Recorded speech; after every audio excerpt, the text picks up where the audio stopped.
Book 1. Universal Natural History and Theory of Heaven.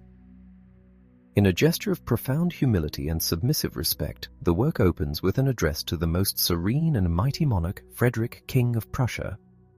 The author, acutely aware of his own modest standing in the shadow of the throne's radiance, brings forth this treatise as a testament to the eager intellectual spirit fostered under the king's protection.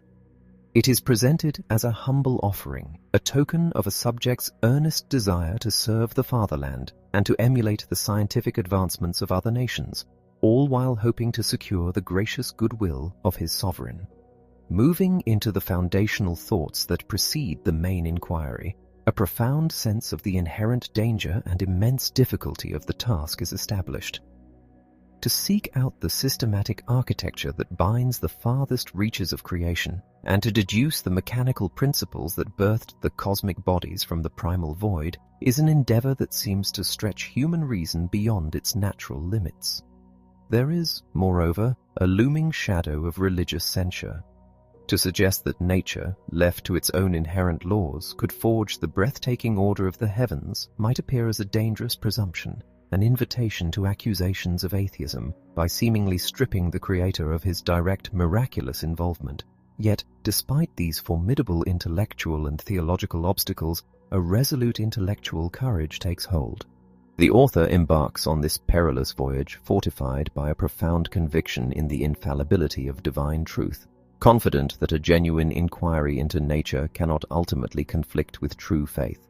The anticipated objections of the devout are acknowledged. If the blind mechanics of natural forces can spontaneously construct the cosmos from chaos, does this not render the divine hand obsolete, resurrecting the godless universe of Epicurus? The answer offered is a resounding defense of both natural law and divine providence. To argue that nature, left to its own devices, would produce only chaotic ruin and that God must constantly intervene to force order upon it is to diminish the majesty of the Supreme Being. If the universal laws of matter were instituted by a highest wisdom, they must inherently strive to fulfill that divine architecture. The perfect interplay of natural elements, like the timely sea winds that cool the scorching shores of Jamaica, is not a series of isolated miracles, but the necessary outcome of the general properties of air and heat. While the freethinker might twist such natural efficiency to argue for a self-sufficient universe devoid of God, the deeper truth reveals that matter, operating by blind mechanics, produces exquisite harmony precisely because its fundamental laws were authored by an infinite understanding. The very fact that independent elements invariably cooperate to form a beautiful, ordered totality is the ultimate proof of a singular, supreme origin. With this theological grounding, the grand hypothesis is unveiled. Imagine the primal matter of all worlds scattered in a state of absolute confusion, a perfect chaos.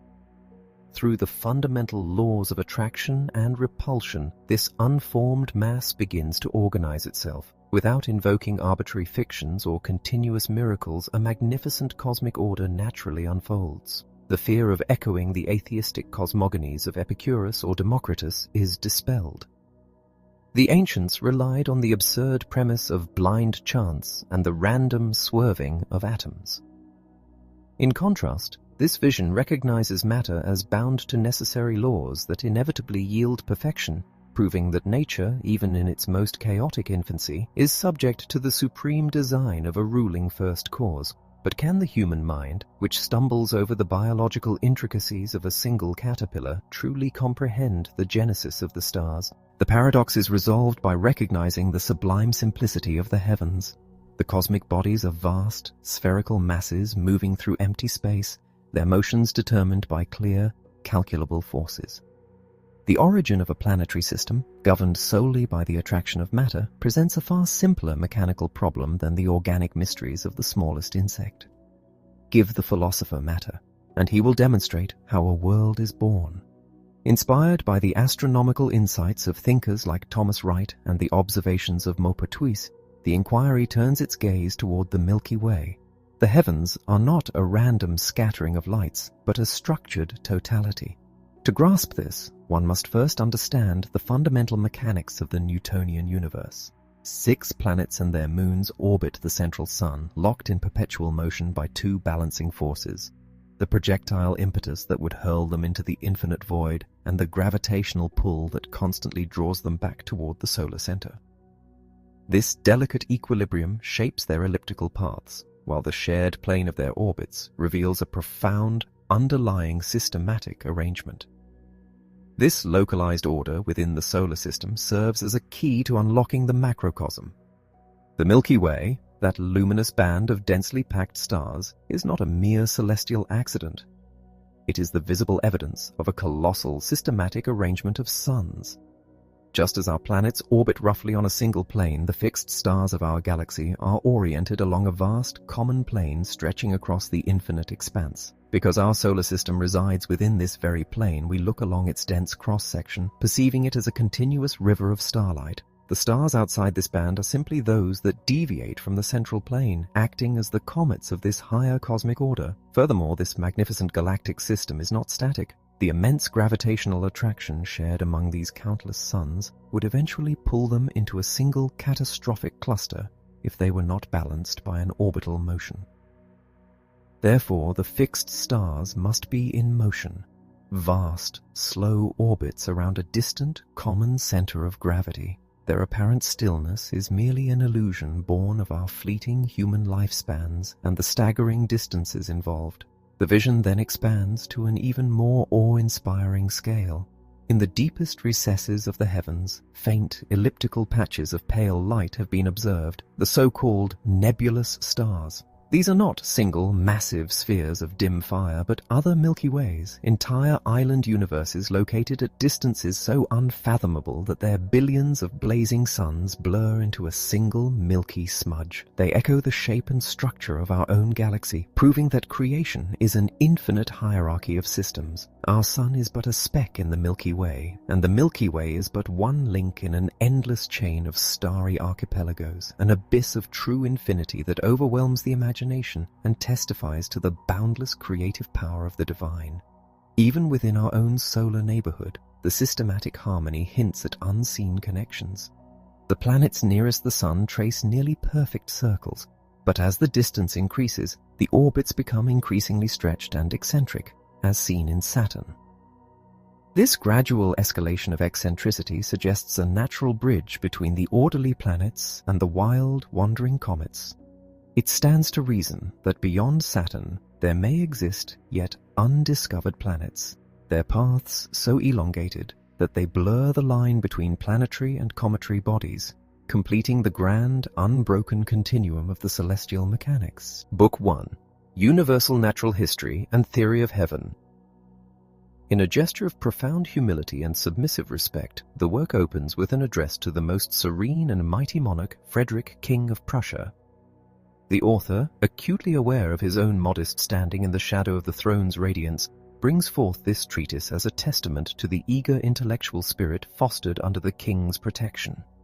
It is presented as a humble offering, a token of a subject's earnest desire to serve the fatherland and to emulate the scientific advancements of other nations, all while hoping to secure the gracious goodwill of his sovereign. Moving into the foundational thoughts that precede the main inquiry, a profound sense of the inherent danger and immense difficulty of the task is established. To seek out the systematic architecture that binds the farthest reaches of creation, and to deduce the mechanical principles that birthed the cosmic bodies from the primal void, is an endeavor that seems to stretch human reason beyond its natural limits. There is, moreover, a looming shadow of religious censure. To suggest that nature, left to its own inherent laws, could forge the breathtaking order of the heavens might appear as a dangerous presumption, an invitation to accusations of atheism by seemingly stripping the Creator of his direct miraculous involvement. Yet, despite these formidable intellectual and theological obstacles, a resolute intellectual courage takes hold. The author embarks on this perilous voyage fortified by a profound conviction in the infallibility of divine truth, confident that a genuine inquiry into nature cannot ultimately conflict with true faith. The anticipated objections of the devout are acknowledged.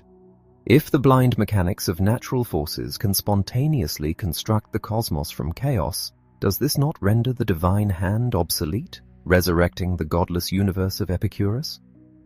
The answer offered is a resounding defense of both natural law and divine providence. To argue that nature, left to its own devices, would produce only chaotic ruin and that God must constantly intervene to force order upon it is to diminish the majesty of the Supreme Being. If the universal laws of matter were instituted by a highest wisdom, they must inherently strive to fulfill that divine architecture.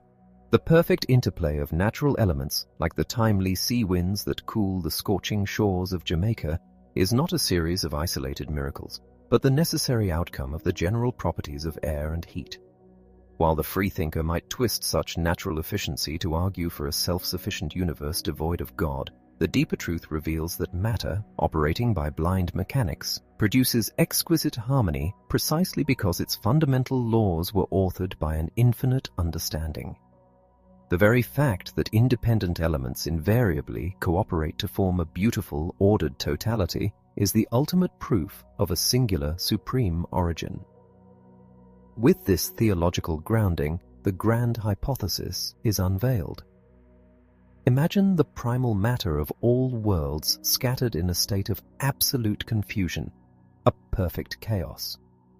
Through the fundamental laws of attraction and repulsion, this unformed mass begins to organize itself. Without invoking arbitrary fictions or continuous miracles, a magnificent cosmic order naturally unfolds. The fear of echoing the atheistic cosmogonies of Epicurus or Democritus is dispelled.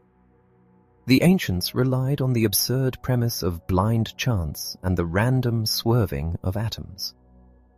In contrast, this vision recognizes matter as bound to necessary laws that inevitably yield perfection, proving that nature, even in its most chaotic infancy, is subject to the supreme design of a ruling first cause. But can the human mind, which stumbles over the biological intricacies of a single caterpillar, truly comprehend the genesis of the stars? The paradox is resolved by recognizing the sublime simplicity of the heavens. The cosmic bodies are vast, spherical masses moving through empty space, their motions determined by clear, calculable forces. The origin of a planetary system, governed solely by the attraction of matter, presents a far simpler mechanical problem than the organic mysteries of the smallest insect. Give the philosopher matter, and he will demonstrate how a world is born. Inspired by the astronomical insights of thinkers like Thomas Wright and the observations of Maupertuis, the inquiry turns its gaze toward the Milky Way. The heavens are not a random scattering of lights, but a structured totality.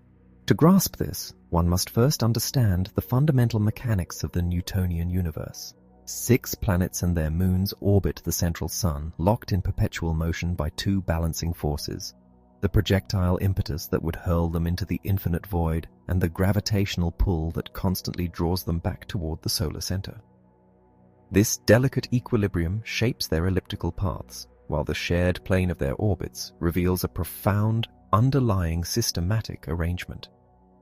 This localized order within the solar system serves as a key to unlocking the macrocosm.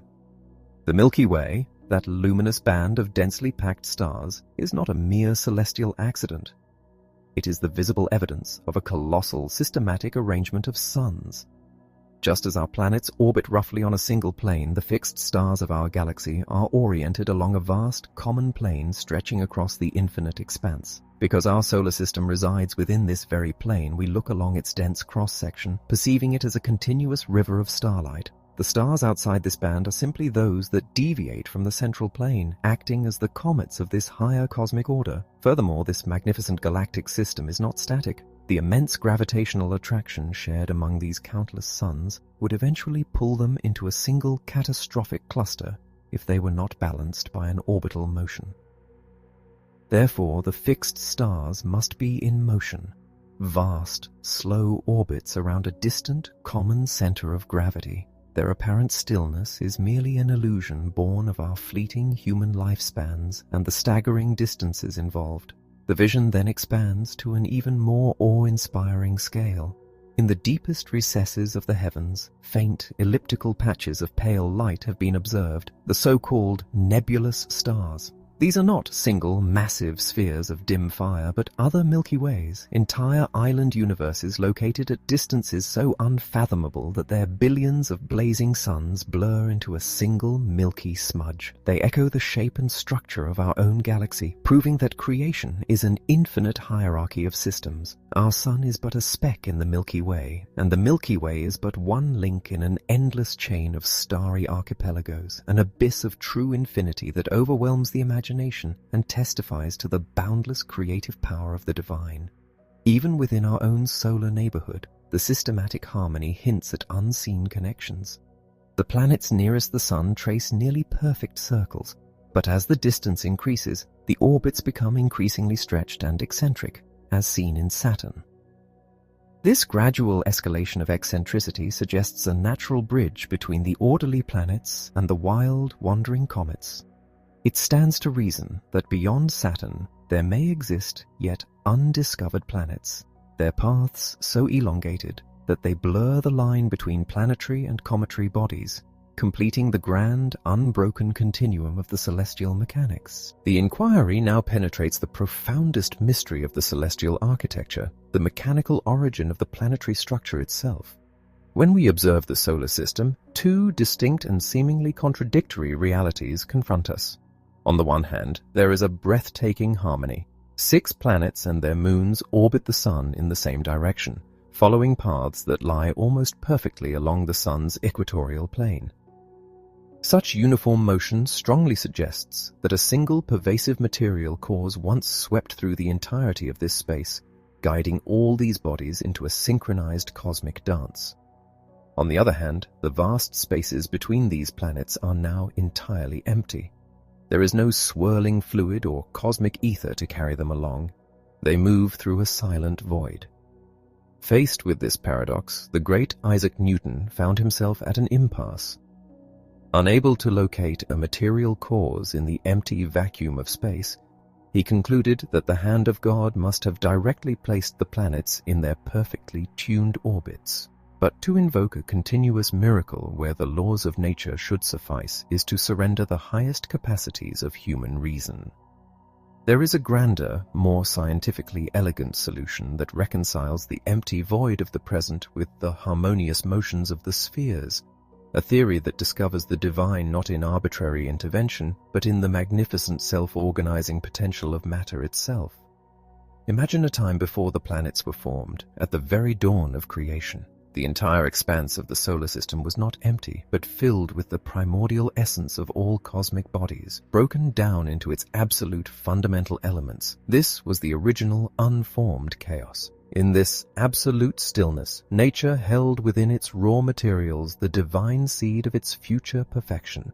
The elements of matter, infinitely varied in their specific densities, began to obey the most universal law of all, the power of attraction. Through gravity, the densest and heaviest particles began to pull the lighter, surrounding materials toward them. A universal sinking commenced. In the center of this vast sphere of attraction, the largest mass rapidly began to accumulate, forming the fiery heart of our system, the embryonic sun. If attraction were the only force at work, all matter would have simply plummeted in a straight line into this central abyss, resulting in a single, colossal, lifeless sphere. But nature is endowed with a second, equally vital force, repulsion. As the particles fell inward, their increasing density caused them to collide and repel one another. This conflict between the downward pull of gravity and the lateral push of repulsion diverted the falling elements from their vertical descent. Slowly, the chaotic plunging transformed into a magnificent, swirling vortex. Millions of particles began to orbit the growing central sun. Over immense spans of time, through countless collisions and the relentless drive toward mechanical equilibrium, these chaotic orbits smoothed out. The particles forced one another into a common direction, settling into a single, vast, flattened disk of fine material rotating parallel to the sun's equator.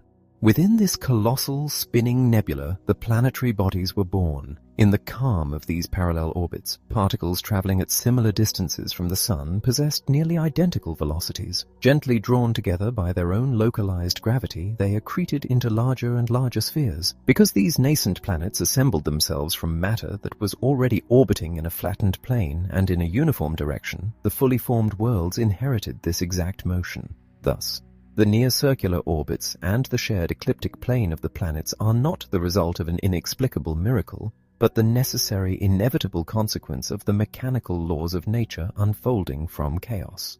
This elegant mechanism also unlocks the secret of the planets' differing compositions.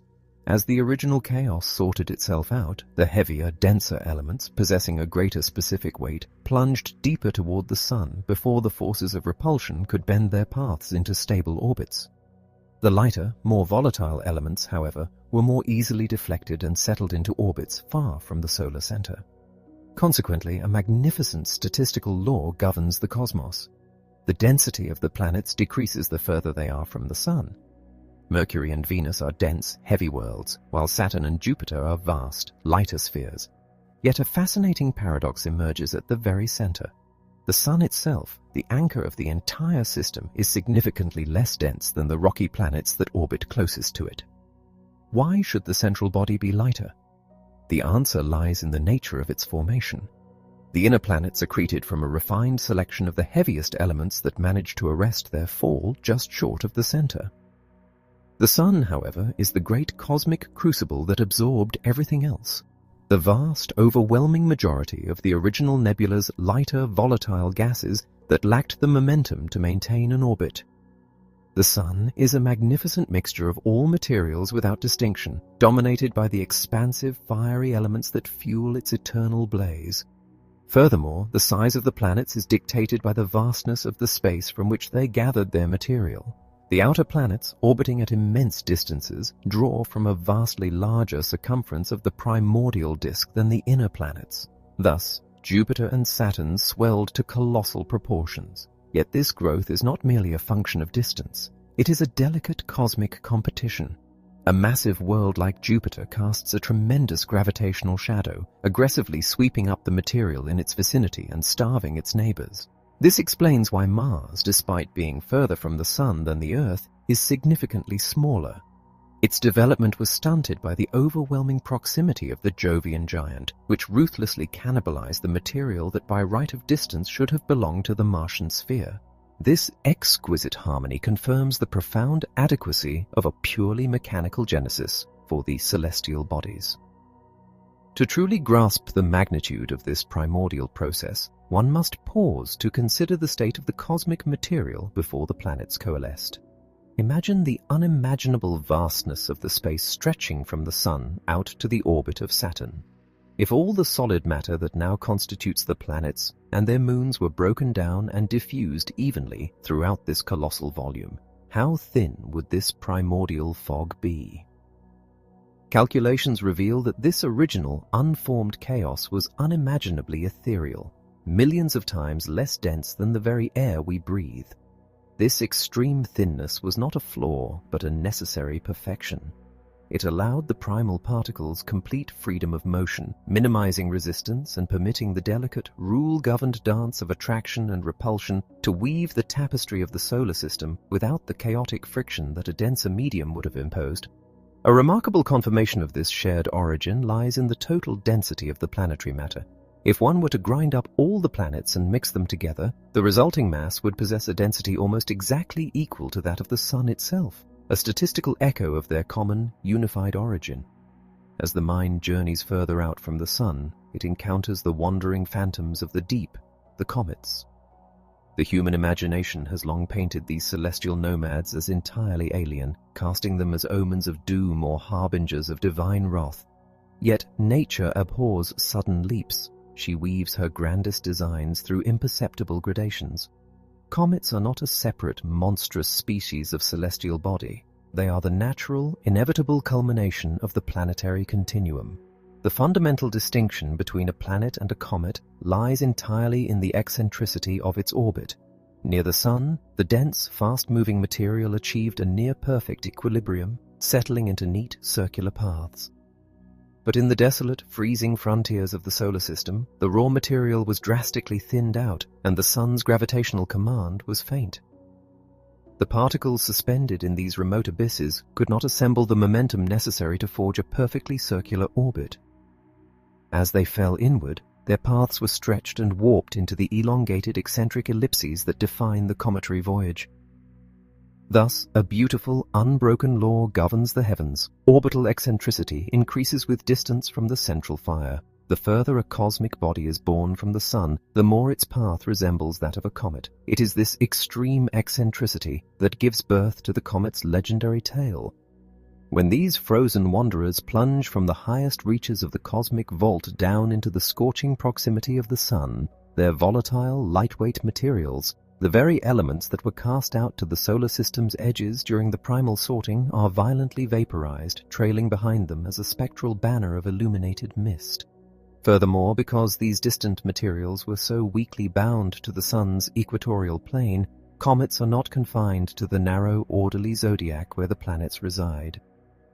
They swoop down upon us from all conceivable angles and directions, unbound by the disciplined geometry of the inner system, marking the wild, untamed frontiers where the systematic arrangement of our cosmic neighborhood dissolves into the infinite void. But the generative power of nature does not exhaust itself on the grand scale of the sun and the primary planets.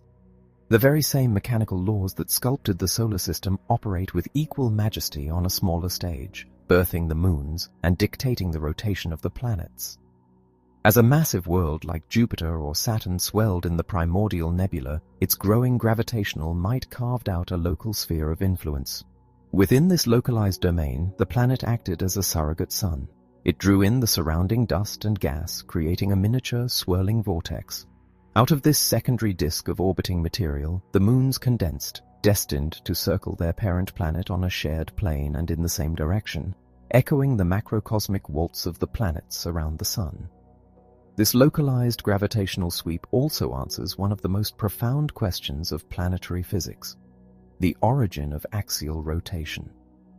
Why do the planets spin? The rotation is not an arbitrary spin imparted by a divine hand. It is the physical memory of the planet's violent birth. As the localized material cascaded downward to build the planetary body, the particles colliding with the growing sphere possessed their own orbital velocities. This ceaseless bombardment of material striking the planet from a common direction imparted a unified, spinning momentum to the entire mass. Thus, the daily rotation of a world is the direct, mechanical consequence of the gravitational assembly of its parts. Naturally, planets with colossal masses and vast spheres of attraction, like Jupiter, gathered their material with tremendous velocity, resulting in a furiously fast rotation, while smaller worlds like the Earth spin with a more measured, modest pace. Even the tilt of the planetary axis can be traced back to the chaotic, uneven settling of materials during the final stages of a planet's solidification, where shifting weights and the irregular cooling of the crust gently tipped the worlds away from a perfectly vertical stance. In the case of Saturn, this localized vortex of material gave rise to the most breathtaking spectacle in the heavens. Imagine Saturn in its infancy, radiating the intense heat of its recent violent assembly. The soaring temperatures drove the lightest, most volatile vapors from its surface high into the surrounding space. Because Saturn spins with incredible speed, these rising vapors were flung outward by an immense centrifugal force. At a specific altitude, the outward fling perfectly balanced the inward pull of the planet's gravity. The vapors that reached this precise equilibrium could neither fall back to the surface nor escape into the void. They remained permanently suspended, flattening out into a magnificent orbiting disk along the planet's equator.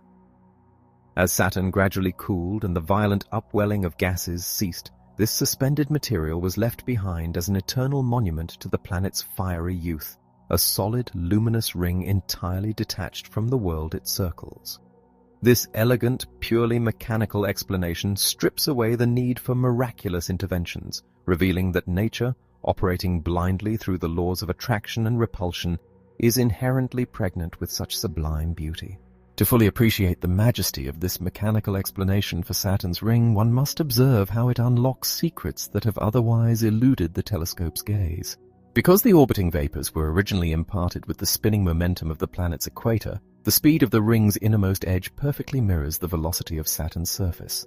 From this simple relationship, one can calculate mathematically what observation could not yet see: the exact duration of Saturn's daily rotation. The math suggests a remarkably swift day of roughly 6.5 hours. This intense rotational speed dictates a profound centrifugal force at the planet's equator, implying that Saturn must possess a noticeably flattened spheroidal shape.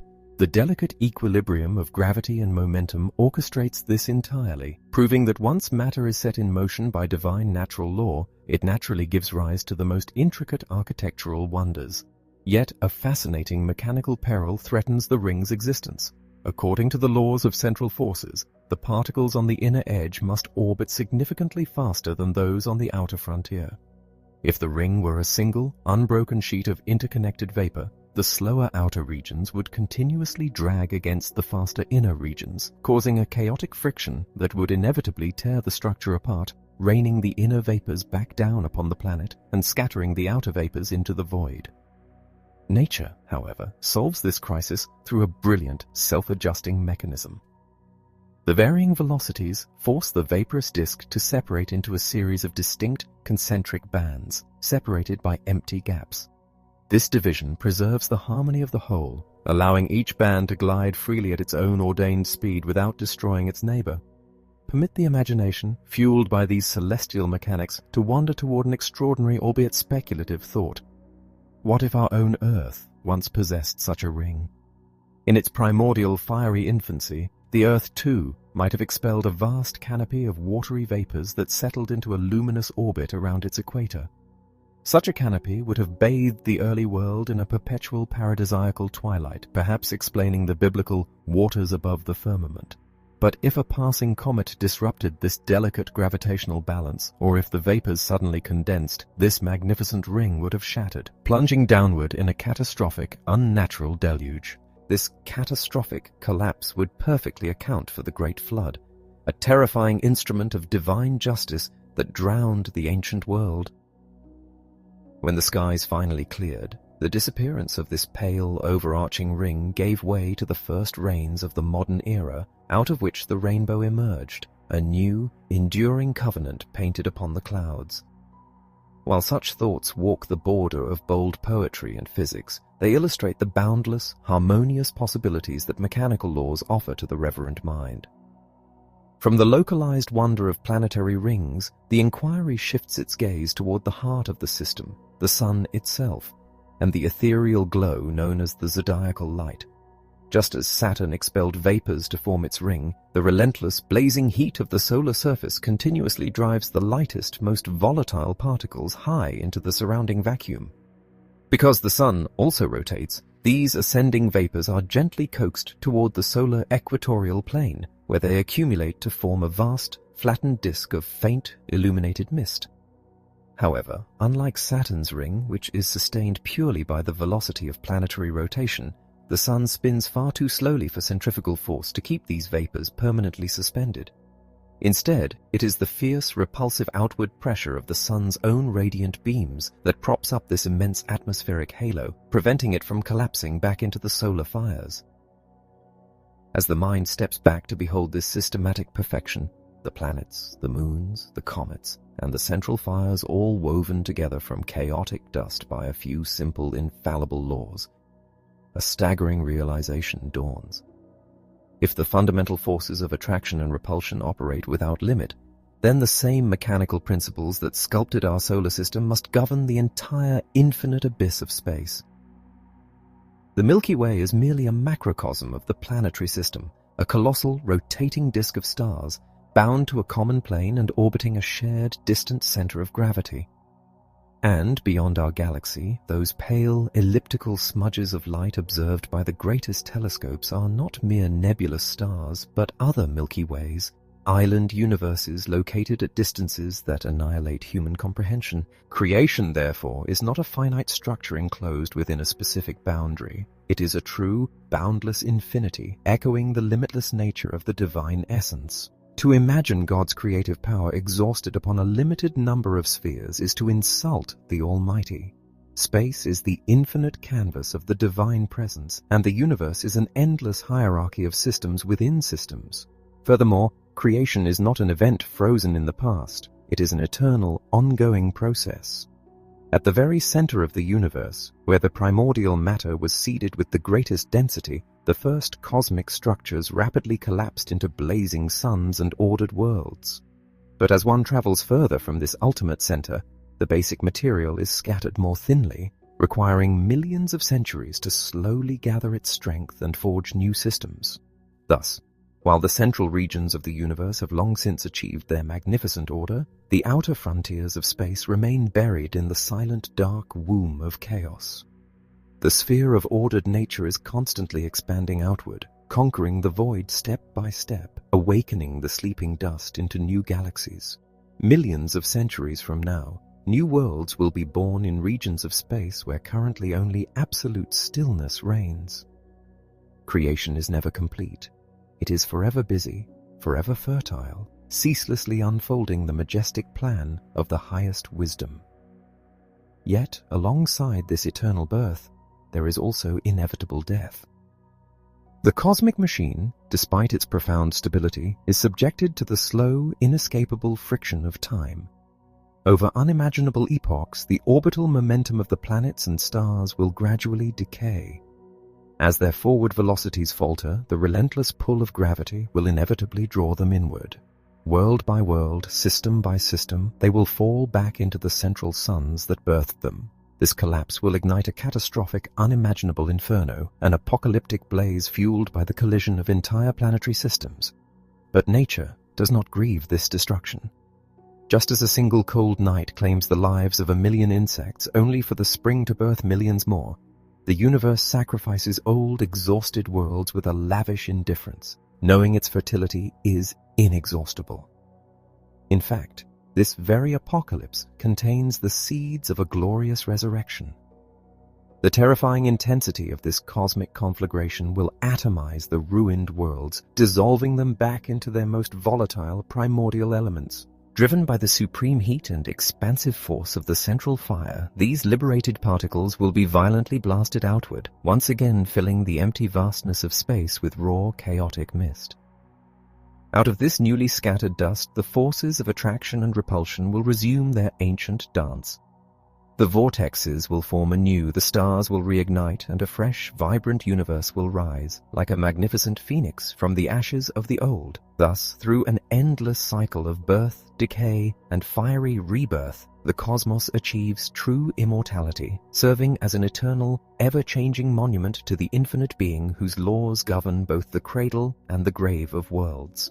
Yet, the human spirit, contemplating these unimaginably vast cycles of cosmic death and rebirth, finds itself ultimately dissatisfied if its gaze remains fixed only upon the perishable material of the universe. To look upon the terrifying collapses of worlds as mere mechanical inevitabilities is to miss the profoundest truth of our own existence. When the soul realizes that it is destined to survive all these fiery cataclysms, a profound and joyful awe must wash over it. While entire galaxies grow old, crumble, and burn, the immortal spirit stands upon a metaphorical summit, watching the fragile, worldly things rush past beneath its feet into ruin. When the physical universe finally fails, when the bonds connecting us to the vanity of mortal creatures fall away, the soul will find its true, eternal blessedness in communion with the infinite essence. From this exalted vantage point, the changing, violent scenes of nature can no longer disturb the spirit's calm. Instead, the soul recognizes that all of nature operates in a universal, harmonious relationship with the divine will, and it prepares itself to sing eternal hymns of praise, recognizing that eternity itself is barely long enough to honor the creator of such a sublime and endlessly renewing cosmos. Part 2, Supplement to Section 7. Universal Theory and History of the Sun in General. As we deepen our inquiry into the natural theory of the heavens, a paramount question demands our attention. Why is it that the central point of every planetary system invariably consists of a blazing, fiery body? In our own system, the Sun holds this fiery throne, and the countless fixed stars that dot the night sky are similarly radiant central suns of their own respective systems. To understand why the body commanding the center of the gravitational web must be a sphere of fire, while the planets orbiting in the darker void remain cold and solid, we need only look back to the mechanical origins of the cosmos. During the primal sorting of the chaotic nebula, the planets and comets were forged exclusively from those particles that managed to attain the precise velocity and sideways momentum required to sustain a free, circular orbit. However, this perfectly balanced material represented only a fraction of the total primordial mass. Mixed within the chaotic void were vast quantities of the lightest, most volatile, and highly active elements. Because of their extreme lightness and the resistance of the surrounding space, these volatile particles failed to achieve the powerful momentum necessary to swing into a stable orbit. Lacking the strength to resist the central gravitational pull, this overwhelming abundance of highly combustible material plunged straight down into the heart of the system. Thus, the central body became the great cosmic reservoir for the most volatile elements in nature. It is the accumulation of this specific, highly reactive material that guarantees the central sphere will ignite into a flaming sun, while the orbiting planets, robbed of these fiery, volatile components during their formation, coalesce into dark, cold worlds. This immense concentration of lightweight materials also explains a statistical curiosity. The Sun possesses a significantly lower specific density than the inner planets. Despite residing at the very bottom of the system's gravitational well, where one might expect the heaviest and densest matter to settle, the Sun's overall cluster is dominated by this overwhelming influx of the lightest cosmic fuel, rendering it globally far less dense than the rocky sphere of our Earth. Yet the Sun is not entirely devoid of heavy matter. The heavier elements that did fall into the center intermix with the volatile gases, and this precise combination acts as the ultimate catalyst. A fire fueled by a mixture of dense and light materials burns with an intensity far exceeding a flame fed by light vapors alone. This heavy material within the Sun's core acts as a steady, enduring hearth, preventing the fiery surface from immediately burning out and ensuring that the blazing inferno is continuously fed from within. We must be absolutely clear on the nature of this central fire. The Sun is a truly flaming body, not merely a mass of smoldering, glowing rock heated to an extreme degree. A glowing mass is entirely passive. It only loses heat to its surroundings and possesses no inherent ability to sustain or revive itself. A flaming fire, by contrast, is an active, self-sustaining process that continuously seeks out fuel and generates its own violent energy. Recognizing the Sun as a truly flaming sphere leads to a remarkable and undeniable consequence. The Sun must possess an atmosphere. Without air, no true flame can burn. Imagine the sheer scale and pressure of this solar atmosphere. Given the colossal gravitational might of the Sun's mass, the air blanketing its surface must be compressed to an unimaginable density. This extreme compression grants the solar air an incredible elastic force, making it capable of sustaining the most violent and intense fires in the universe.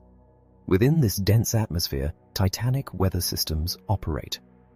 The heavy smoke and vaporous exhaust produced by the burning surface rise into the upper, cooler reaches of the solar atmosphere.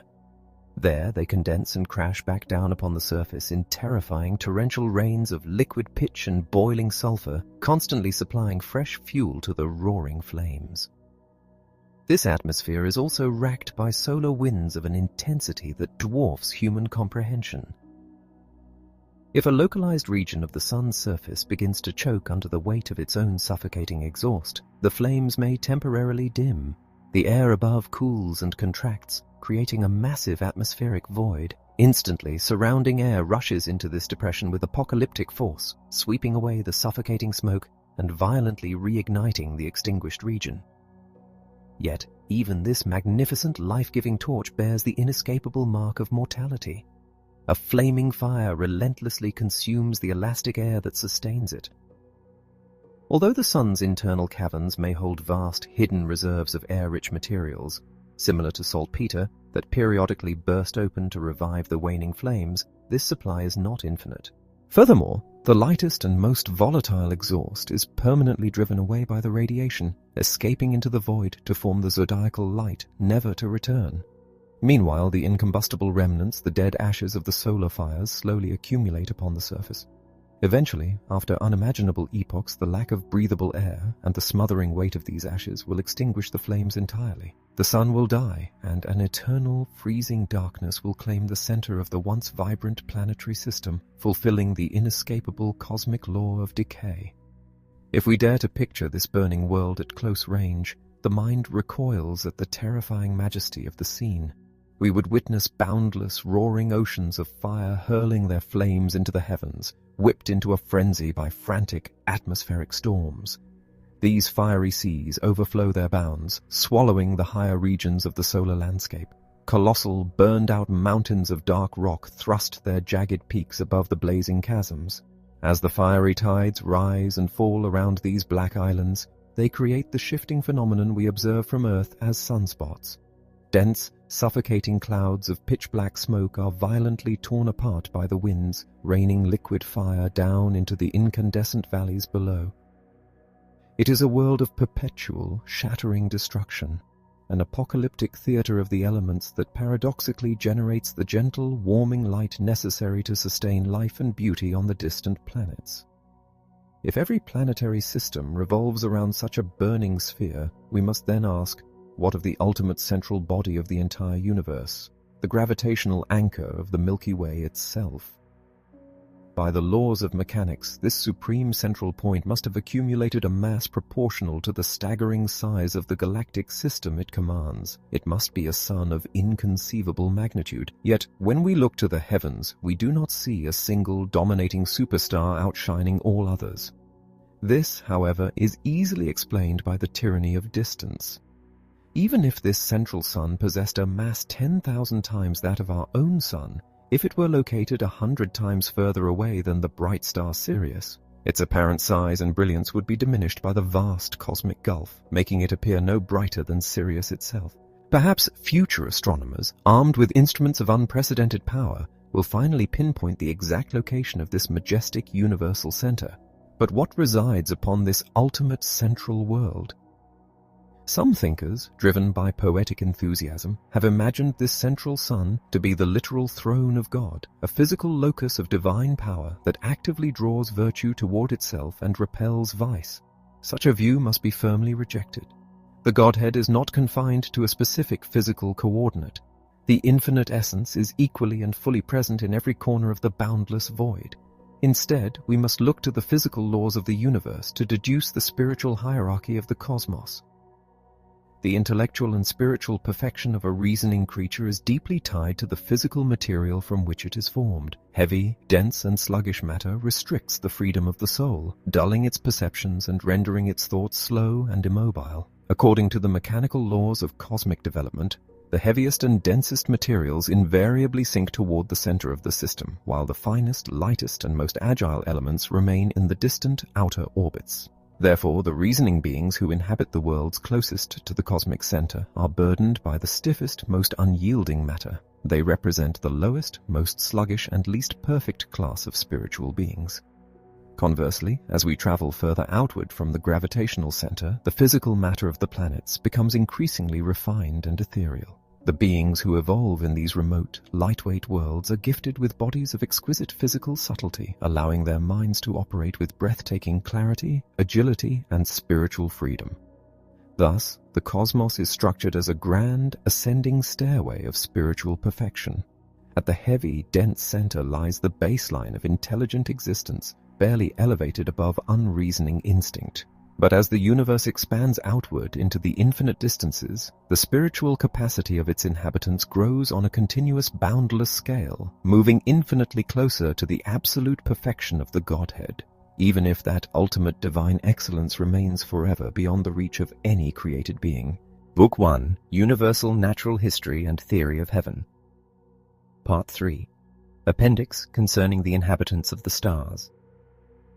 Having traced the mechanical birth of the cosmos from the darkest void to the blazing majesties of the suns, the mind naturally turns toward the life that must surely pulse within this magnificent architecture. To look upon the endless array of worlds and imagine them as silent, barren rocks spinning meaninglessly in the dark is to profoundly misunderstand the fertile nature of the Creator. The universe is not an empty theater. It is a boundless mansion of life, and the physical laws that sorted the dust of creation also dictate the spiritual and physical nature of the beings who dwell upon these distant spheres. We must recognize that the reasoning soul, though divine in its origin, is intimately bound to the physical material of the body it inhabits. The clarity of thought, the agility of the intellect, and the strength of moral resolve are all fundamentally conditioned by the density and resistance of the flesh. In this cosmic hierarchy, human beings occupy a uniquely precarious and often tragic middle ground. We are fashioned from the moderately dense material of the Earth, a world situated halfway between the heavy, sluggish center of the solar system and its ethereal outer frontiers. Because of this, humanity is a creature of painful contradiction. We possess enough spiritual light to gaze up at the stars and grasp the mathematical perfection of the heavens. Yet we are constantly dragged back down to the dirt by the heavy, insistent demands of our physical nature. Our minds reach for the infinite, but our bodies are tethered to the mud, making human existence a perpetual, exhausting struggle between the soaring aspirations of the spirit and the gravitational pull of base physical instincts. Cast your imagination inward toward the worlds that orbit closest to the blazing hearth of the Sun, Mercury and Venus. During the violent birth of the solar system, these inner regions captured the heaviest, most unyielding elements. Therefore, the beings who evolve upon these scorching spheres must be bound in flesh of extreme density. Their physical forms are heavy, slow, and resistant to the subtle commands of the soul. Consequently, their intellectual faculties remain deeply submerged in the physical. They are likely driven by immediate, overwhelming sensory impulses, their minds too encumbered by their heavy matter to engage in the abstract contemplation of the universe. They represent the infancy of reason, beings bound almost entirely to the immediate physical moment. But now, lift your eyes outward to the colossal, silent giants of the deep, Jupiter and Saturn. In these remote frontiers, the primordial sorting deposited only the lightest, most volatile, and most refined materials. The bodies of the entities who inhabit these magnificent outer worlds are spun from this highly ethereal matter. Their physical forms offer absolutely no resistance to the movements of their souls. Unburdened by the heavy, sluggish flesh that plagues humanity, their intellects operate with a breathtaking, almost divine agility. A citizen of Jupiter or Saturn does not need to labor through decades of painful observation and flawed logic to understand a truth. Their minds grasp the profoundest secrets of nature in a single, unclouded flash of intuition. They exist in a state of continuous, joyful enlightenment, their actions in perfect harmony with the rational laws of the universe, untroubled by the blinding passions and petty, selfish drives that cause so much misery upon the earth. This mechanical distribution of matter also offers a profound, speculative answer to the enduring mystery of moral failing and sin. If sin is born of the conflict between the rational recognition of the good and the irrational pull of physical desire, then humanity is perfectly positioned to fall. The beings on the heavy inner planets may be too deeply immersed in their physical nature to even comprehend a higher moral law, functioning more like unreasoning forces of nature than moral agents.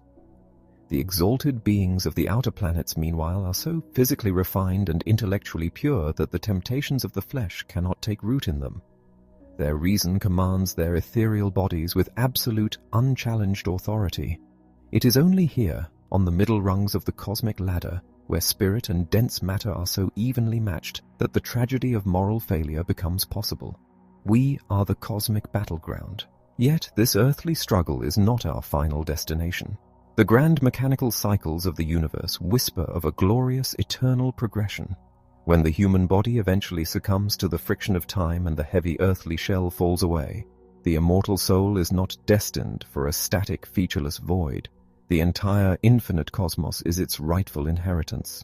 It is a comforting and majestic thought to consider that the purified soul, freed from the earth, might embark on a grand celestial journey, migrating outward to the more refined spheres. Perhaps we are destined to ascend the planetary ladder, taking on new ethereal forms upon Jupiter or Saturn, where our minds will finally be free to explore the inexhaustible wonders of the Creator without the painful limitations of earthly flesh. The universe, in all its terrifying vastness and mechanical perfection, is ultimately a school for the immortal spirit, an endless journey from the heavy darkness of the center toward the infinite ethereal light of the frontiers. Book 2. Dreams of a Spirit Seer. A preface. The realm of shadows is the undisputed paradise of dreamers. Here they discover an inexhaustible, boundless territory where they can construct their intellectual castles completely at will. The foundational materials for these ethereal fortresses are easily sourced from the rich quarries of hypochondriacal vapors, childhood fables, and monastic miracles. Philosophers eagerly step in to draft the architectural blueprints, perpetually modifying, rejecting, and rebuilding them, as is their eternal habit. In this unseen kingdom, Holy Rome alone holds the most profitable provinces. The twin crowns of this invisible empire actively sustain the third, which is the fragile diadem of earthly dominion. The very keys that are said to unlock the heavy gates of the world beyond possess a rather sympathetic magic. They simultaneously open the monetary coffers of the present world. This jurisdiction over the spirit realm, backed by political utility, is far too venerable and entrenched to suffer under the feeble, probing objections of the learned. Yet one must ask, why do common ghost stories, vehemently believed by some and fiercely disputed by others with equally little evidence, continue to drift through human society without any clear rational foundation? Why do they remain unrefuted, creeping quietly even into formal systems of philosophical doctrine, despite lacking the most convincing of all proofs, the argument of utility? Every philosopher has, at some point, found himself cutting a rather ridiculous figure, trapped between the earnest, solemn affirmations of a seemingly reliable eyewitness and the deep internal resistance of his own insurmountable doubt. How should a thinker respond? Should he absolutely deny the truth of all ghostly apparitions, but upon what definitive reasons can he base such a total rejection? Alternatively, should he admit the truth of even a single one of these accounts? The moment he makes such a concession, a terrifying cascade of astonishing consequences opens up before him. Perhaps a third path is available: to simply ignore such impertinent, idle questions altogether and busy oneself only with the useful. But as history demonstrates, precisely because this plan is so reasonable, profound scholars have almost unanimously voted to reject it. It is just as silly a prejudice to believe absolutely nothing of what is reported with the appearance of truth, without examination, as it is to blindly believe everything that common rumor dictates. Attempting to escape the latter prejudice, the author of this work confesses, with a degree of humiliation, that he allowed himself to be led astray by the former. He was naive enough to actually investigate the truth of several reported spirit occurrences. He found exactly what one usually finds when searching where one has no business to look. He found nothing. This failure is, in itself, sufficient reason to write a book. But there is a further motivation, one that has wrung countless books from modest authors: the impetuous, relentless appeals of known and unknown friends. Furthermore, a large, weighty volume had been purchased, and, what is infinitely worse, it had actually been read. This laborious effort could not be permitted to go to waste. From this sequence of events, the present treatise was born. It is offered with the flattering hope that it will fully satisfy the reader. For the major part of it he will not understand, another part he will certainly not believe, and the remainder he will simply laugh at. Part first, which is dogmatic. Chapter first.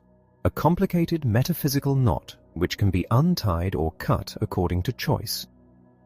If we were to gather together everything that the schoolboy rehearses, the crowd excitedly rumors, and the philosopher solemnly demonstrates regarding spirits, it would seem to comprise a massive body of knowledge. Nevertheless, one might dare to assert that all these confident smatterers could be thrown into the most agonizing embarrassment if someone were simply to insist upon a fundamental question. What exactly is this thing about which they all believe they understand so much? The methodical, impressive talk of learned institutions is often nothing more than a tacit agreement to evade a difficult problem by shifting the meaning of words. The academies rarely echo the comfortable, honest phrase, "I do not know." Certain newer philosophers attempt to overcome this hurdle with ease. A spirit, they declare, is a being possessed of reason. Therefore, it is no miracle to see spirits. Whoever looks upon a human being sees a rational creature, and since the rational, animating part of a man is a spirit, spirits are visibly present. But before one can prove that only a spiritual being can possess reason, one must first ensure that there is a clear, workable conception of what a spiritual being actually is. Self-deception in this matter is rampant. To expose this hidden, poorly understood meaning, we must compare our vague conception of the word spirit with concrete physical realities. Imagine a space measuring exactly 1 cubic foot, and suppose it is filled with a substance that resists the intrusion of any other thing. No one would call this substance spiritual.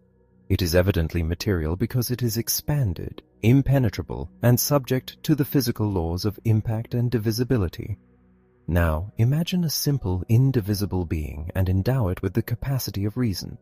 If we attempt to place this simple, rational substance into that same cubic foot of space that is already filled with matter, what happens? If the space must lose an elementary particle of matter to make room for this new being, then this spirit takes up physical room. Following this logic, a cubic foot could eventually be packed entirely with spirits, forming a mass that exists by impenetrability, behaving exactly like matter and subject to the same physical laws of collision. Such substances, even if endowed with the highest reason, would not be spirits at all. They would be indistinguishable from the elements of physical matter. Therefore, the conception of a spirit can only be retained if we imagine a being capable of being present in a space that is already entirely filled with matter. A spirit must be a being that does not possess impenetrability and that never forms a solid, physical whole, no matter how many are united in one place. These simple, non-resisting substances are what we mean by immaterial beings, or spirits. It is a massive leap from merely defining a spirit to proving that such natures actually exist or are even possible. Philosophers offer reliable proofs that whatever thinks must be simple, and that the indivisible ego cannot be broken into separate parts. The human soul, therefore, must be a simple substance. But this does not decide whether the soul is merely a highly refined material element or whether it is genuinely immaterial. When we observe matter, we see that it fills space by offering resistance, a repulsive force that pushes back against intrusion.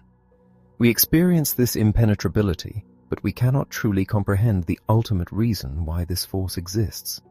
We simply recognize it as a fundamental property of the physical world. If we try to imagine a substance that operates in space with a completely different force, one that does not involve resistance or impenetrability, we find ourselves entirely unable to picture it. It lacks any analogy to our physical experiences, but simply because a spiritual, non-resisting substance is incomprehensible to our sensory-bound minds does not mean it is an impossibility. We can suppose the possibility of immaterial beings without fear of being definitively disproved, though equally without any hope of proving them by human reason. If we assume that the human soul is indeed such a spirit, the next inevitable question arises. Where exactly is the physical location of this soul within the corporeal machine of the body? If someone demands to know where the soul is seated, we might suspect a trap. The question assumes that the thinking ego is confined to a specific microscopic coordinate distinct from the rest of the body. But no one experiences their consciousness as being locked in a tiny point. A person feels the sharp pain of a corn not in a cerebral nerve, but at the very end of their toe. The soul does not sit like a spider in the center of a cerebral web, receiving distant vibrations. Rather, where a person senses, there they are. The soul is present as a whole in the entire body and wholly in each part. This expansive presence does not mean the soul has physical volume or shape, but merely indicates the sphere of its immediate inner activity. If, conversely, we surrender to the schoolmasters who insist the soul is confined to an indescribably small seat in the brain, pushing the levers and ropes of the nervous system, we reduce the soul to a mere physical atom. If the soul is localized in this material way, there is no valid reason why it should not just be a highly specialized element of crude matter. In that case, Leibniz's famous joking suggestion that we might accidentally swallow human souls in our coffee would cease to be a laughing matter. And if the soul is just a material atom, it would share the ultimate fate of all matter, returning to the chaos of the elements once the body dies. To avoid this materialistic despair, we are strongly inclined to assert the existence of immaterial natures. But the moment we do, the communion between the immaterial soul and the physical body becomes a profound, impenetrable mystery. How can a spirit, which offers no physical resistance, push against a material nerve? How can physical matter collide with a spirit that does not block its path? The union of a spirit and a body, and the eventual severing of this union at death, are questions that soar far above human intelligence. Second chapter, a fragment of secret philosophy aiming to establish communion with the spirit world. Gross human reason, which stubbornly cleaves to the bodily senses, has now been sufficiently prepared by the preceding abstract conceptions to glimpse the shadowy figures of the metaphysical dusk. We will now venture upon a dangerous speculative road. The defining characteristics of dead matter are stability, inertia, solidity, and expansion. Its movements are strictly mechanical. But if we turn our gaze toward those beings that contain the true cause of life in the universe, beings that do not add to the physical mass or obey the laws of collision, but rather move both themselves and dead matter through an inner activity, we find ourselves drawn to the concept of immaterial substances. These immaterial beings are self-active principles. Because these immaterial natures exist by themselves, it is a natural conclusion that they might be immediately united with one another, forming a magnificent universal whole, the immaterial world or mundus intelligibilis. Why should we assume that spiritual beings can only communicate with each other by using clumsy, dissimilar physical bodies as intermediaries? That would be far more mysterious than assuming a direct spiritual connection. Therefore, we can regard the immaterial world as a vast, self-sustaining totality, its parts existing in mutual intercourse without any need for corporeal mediation. Their connection to physical bodies is merely accidental, a temporary condition belonging only to a few. This physical connection does not prevent these spirits from simultaneously maintaining their universal spiritual relationships. By combining all the principles of life in nature into this vast network of incorporeal substances, we can conceive of an immeasurable, graduated hierarchy of active natures.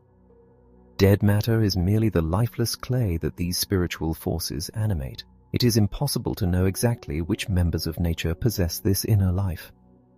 While arbitrary movement is the clearest external sign of life to our senses, its absence does not prove utter lifelessness. A plant may lack the organs for voluntary movement because its roots are already planted in its source of nourishment, but it may still contain an immaterial principle of vegetation. We can thus categorize the immaterial world as comprising all created intelligences. Some are temporarily bound to physical matter, forming a human person. Others exist free of the physical. This spiritual kingdom also includes the sensating subjects within animals, and perhaps all the hidden principles of life in the universe. All these immaterial natures, whether they currently animate a body on Earth or on some other distant planet, form a vast, unbroken communion. In this spiritual communion, the physical limitations of space and time, the great clefts that sever connections in the visible universe, completely disappear. Therefore, we must regard the human soul as being simultaneously conjoined with two distinct worlds. On the one hand, it clearly perceives the material world because it is bound to a physical body, receiving sensory input and reacting mechanically. But on the other hand, it is simultaneously an active member of the invisible spiritual world. It receives and transmits influences within this immaterial society. As long as the soul remains tied to the body, it cannot consciously recognize this spiritual communion. The thick veil of the physical senses blinds it to the realities of the mundus intelligibilis. But when the accidental, fragile bond of the physical body is finally broken by death, the soul does not travel to some new, distant location. Instead, the blinding sensory illusions merely fall away, and the soul instantly realizes its place in that vast society of spirits with which it has always, secretly, been in profound communion. Book 2, Dreams of a Spirit Seer. Second chapter, a fragment of secret philosophy aiming to establish communion with the spirit world, continued.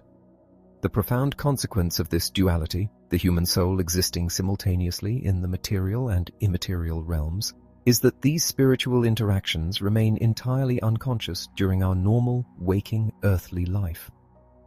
Yet it begins to be a real trouble to constantly employ the cautious, hesitant language of pure reason.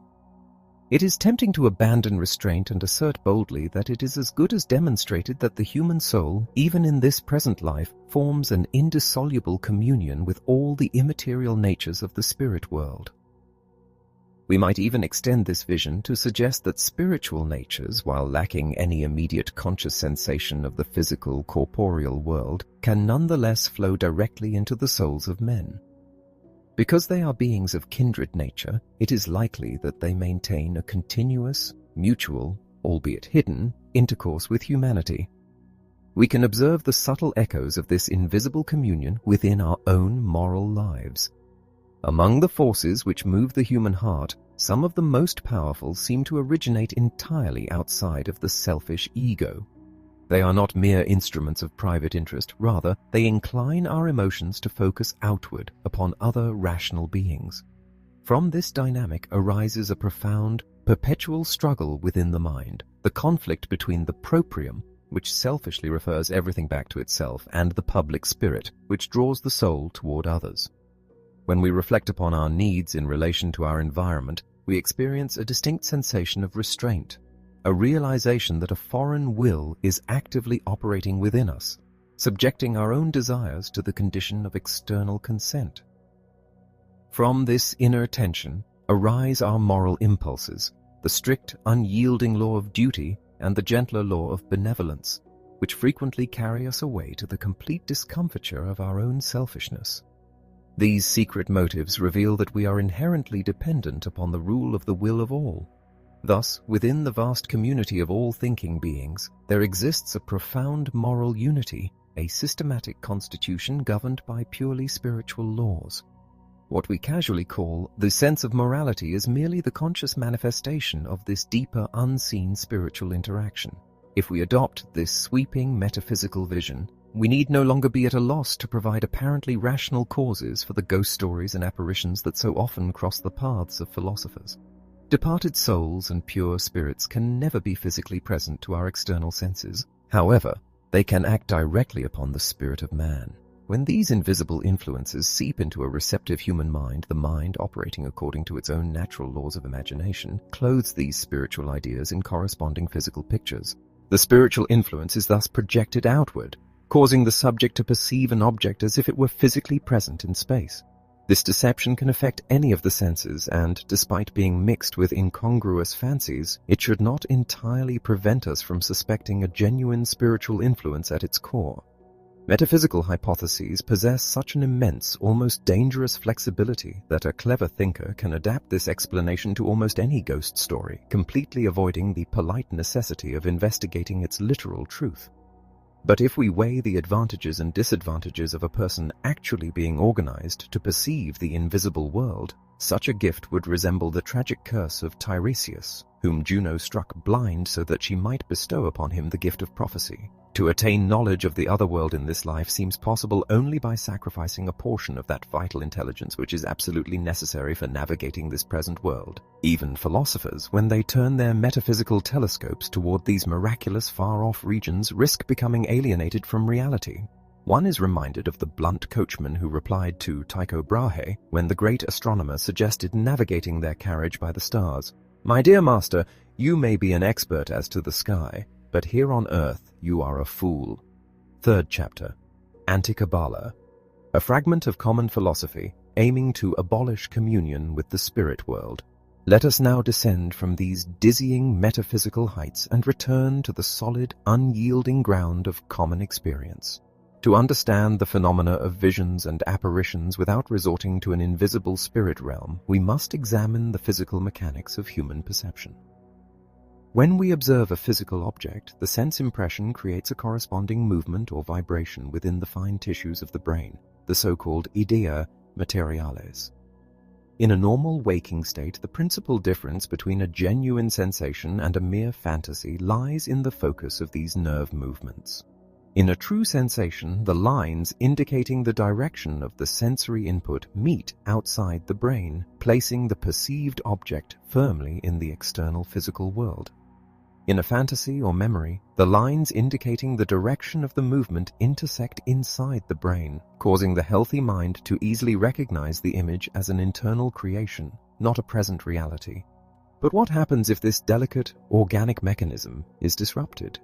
This is the root cause of that mind disturbance known as insanity, and in its higher, more acute degrees, trance or vision.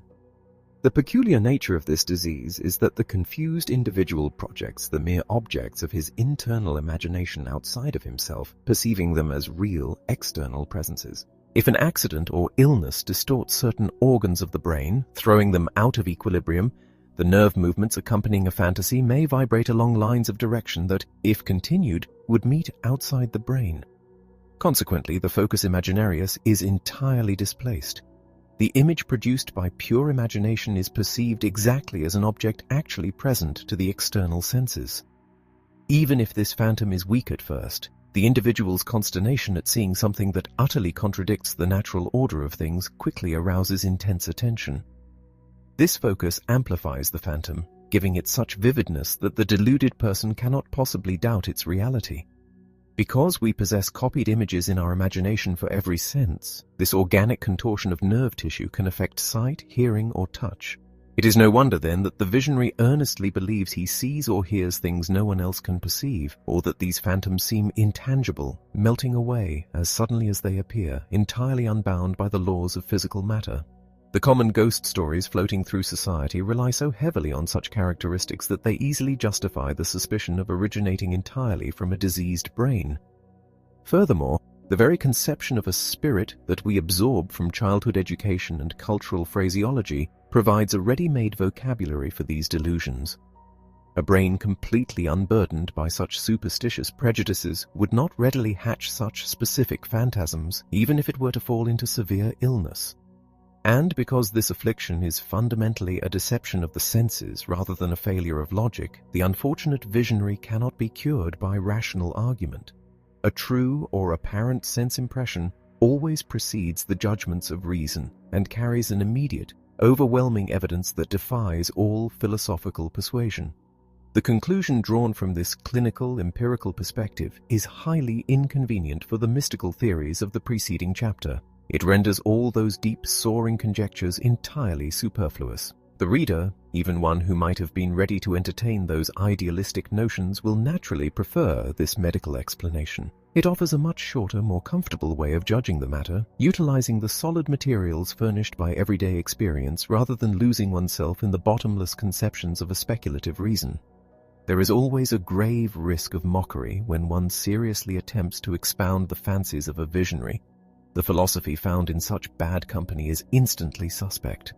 While the previous chapter connected insanity to spiritual communion by suggesting that madness might be the natural consequence of contacting the unseen world, one must admit that there is no foolishness that cannot be harmonized with a sufficiently bottomless philosophy. Therefore, the author cannot blame the reader if, instead of regarding spirit-seers as half-dwellers in another dimension, he simply dispatches them as candidates for the hospital. If everything is to be treated on this physiological basis, our method of dealing with the adepts of the spirit world changes drastically. Where formerly the authorities found it necessary to burn them at the stake, it now suffices to prescribe them a strong purgative.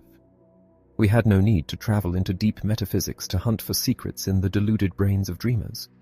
The keen satirist Hudibras could alone have solved the riddle for us, for he correctly suspected that visions and holy inspirations are often caused by nothing more than a disordered stomach. Fourth chapter. Theoretical conclusion from the whole of the considerations of the first part. The inaccuracy of scales used in commerce is easily discovered if the merchant simply swaps the merchandise and the weights into the opposite pans. The profound partiality of the scales of human reason is revealed by exactly the same trick. Without this reversal, no truly harmonious or objective result can be obtained in philosophical judgments. The author has actively attempted this necessary purification. He has stripped his soul of prejudices and sought to destroy the blind affections that inevitably creep in to protect cherished, fancied knowledge. He now holds nothing sacred but that which enters by the strict path of sincerity into a quiet mind open to all reasons. He stands ready to have his former judgments confirmed or completely abolished. Formerly, he viewed human common sense only from the narrow standpoint of his own perspective.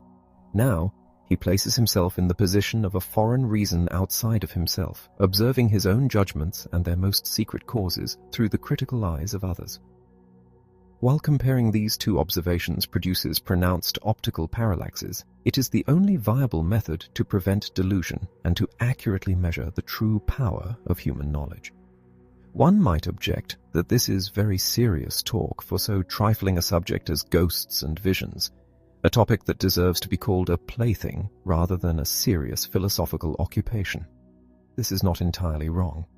Yet while one ought not make a great ado about a small matter, unnecessary circumspection in small things often furnishes a highly useful example for the most important matters. The scale of reason is never perfectly impartial. One of its arms, bearing the inscription "Hope of the Future," possesses a mechanical advantage, causing even the lightest, most flimsy reasons to outweigh the heaviest empirical evidence. Book 2, Dreams of a Spirit Seer. 4th chapter. Theoretical conclusion from the whole of the considerations of the first part. Continued. This profound underlying partiality is the one inaccuracy in the scale of reason that I cannot easily remove, and to speak with absolute honesty, which I never truly desire to remove. I must confess that all the stories of apparitions, departed souls, and unseen spiritual influences, when placed in the cold, unyielding scale of pure speculation, seem to consist of nothing but thin air. They possess no weight that can compel the strictly logical mind. Yet, when these same stories are gently shifted into the scale of hope, they suddenly acquire an appreciable, almost undeniable gravity. If the answer to the grand question of our eternal survival were not so intimately bound up with our deepest prior inclinations, what reasonable man would ever hesitate to dismiss these ghostly tales as mere fancies? Even the very first primitive delusions regarding the apparitions of deceased ancestors probably sprouted from this exact same root, the fond, desperate hope that we must still exist in some form after the terrifying silence of death. You will probably recognize this same hopeful trend quietly operating within my own assumed doctrine of the communion of spirits. Its propositions are evidently united for one primary purpose: to grant us some conceivable idea of how a man's spirit might transition out of this physical world, providing a framework for the state after death. Notice, however, that I made absolutely no mention of how the spirit enters the world or how it relates to the physical body before birth. This omission was not accidental. The scale of hope has no interest in the past, only in the future. These scales, when loaded with the speculative reasons of the second chapter, are tipped just far enough to make me pause, to render me serious and genuinely undecided when I am forced to listen to the many strange echoing tales of the spirit world. But since the human mind never lacks for plausible reasons to justify itself when it is already prejudiced by its own desires, I will not bother the reader with any further labored defense of this way of thinking. As I have now reached the conclusion of this theoretical exploration of spirits, I am bold enough to make a definitive claim. This study, if properly utilized and understood by the reader, completely exhausts all possible philosophical knowledge regarding such immaterial beings.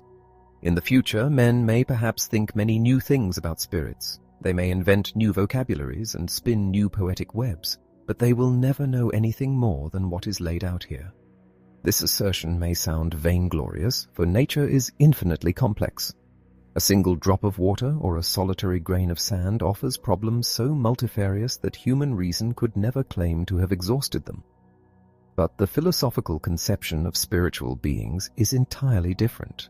It can be perfectly completed, but only in a purely negative sense.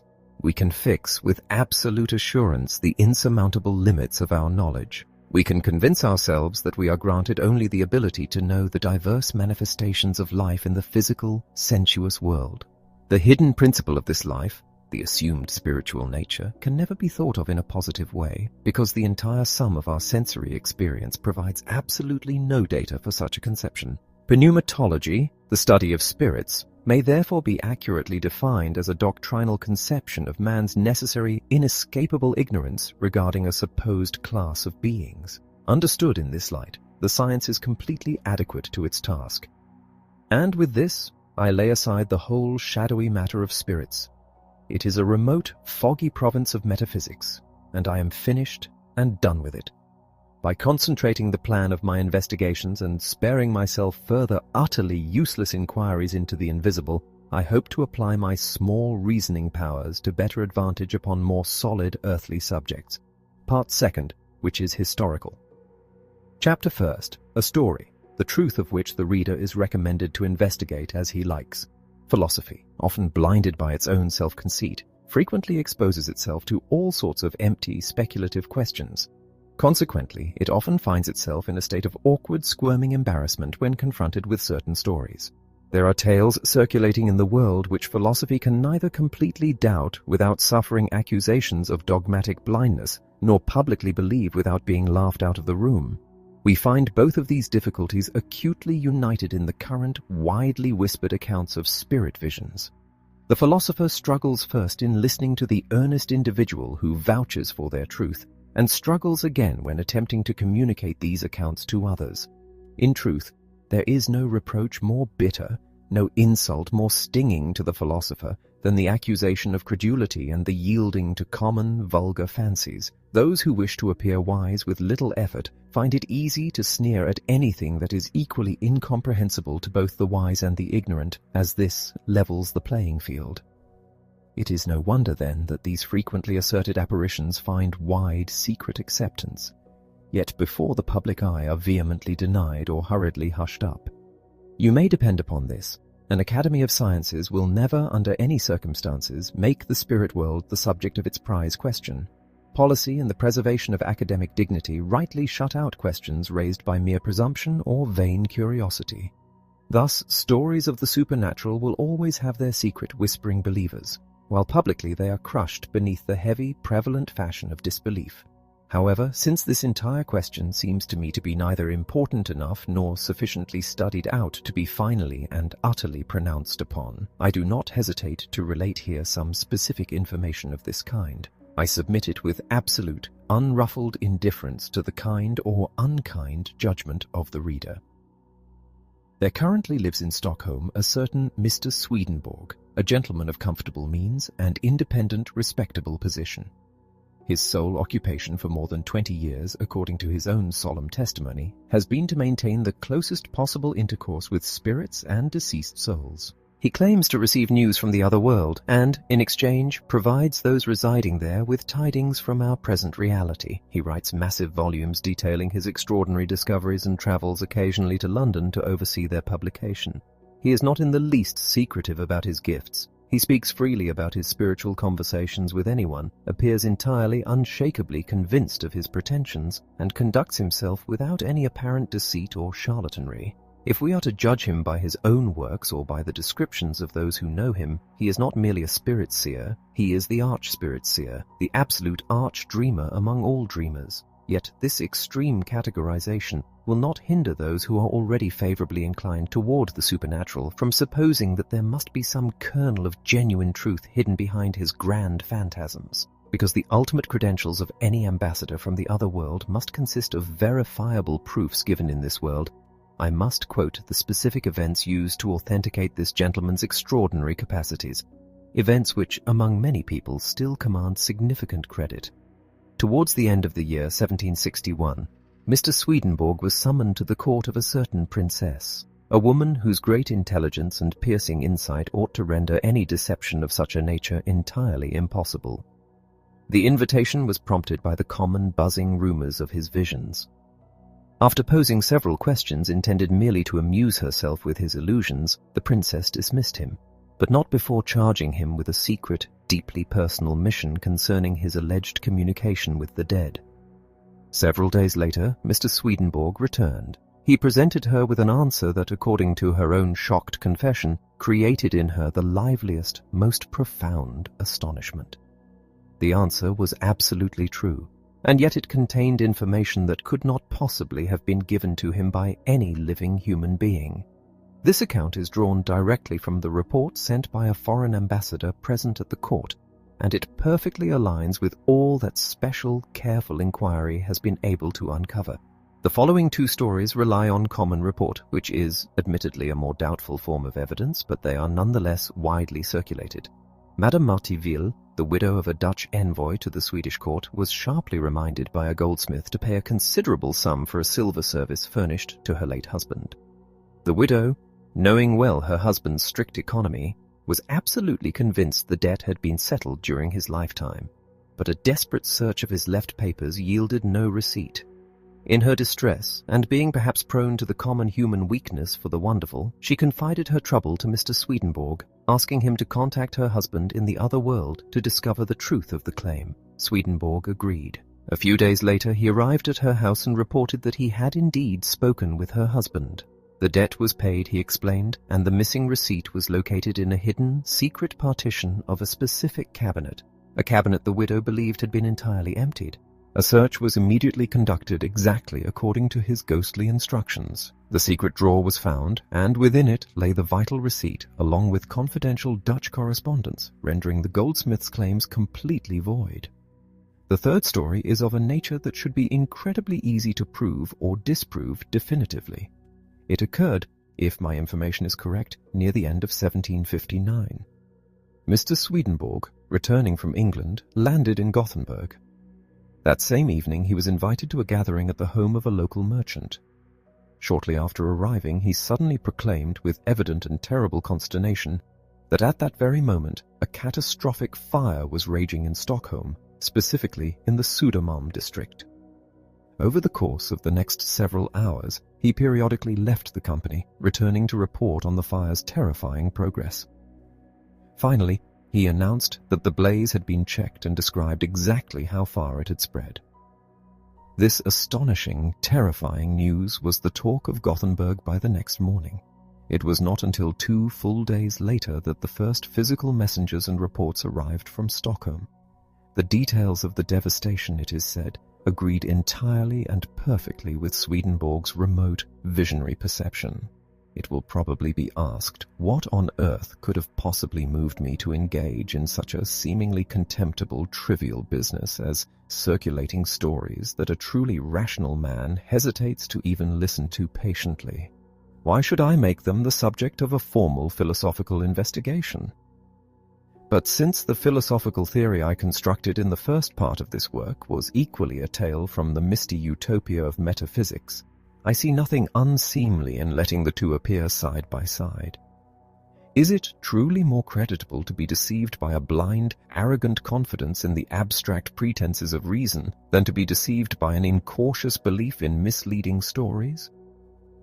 The borders separating profound wisdom from utter folly are marked so faintly, so indistinctly, that one can hardly walk for long in the one region without occasionally wandering across the line into the other.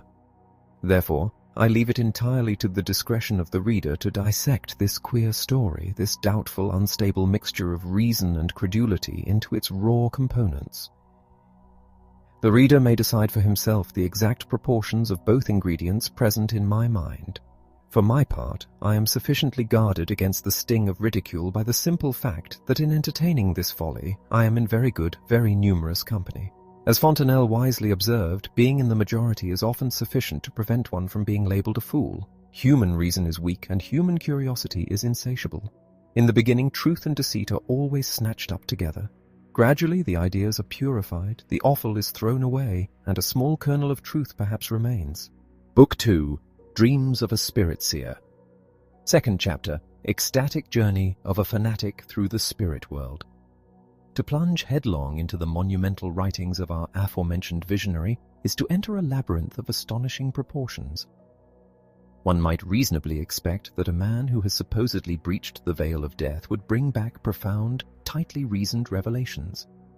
Instead, what one finds in his massive 8-volume magnum opus, the Arcana Coelestia, is a sprawling, relentlessly detailed and profoundly bewildering geography of the invisible.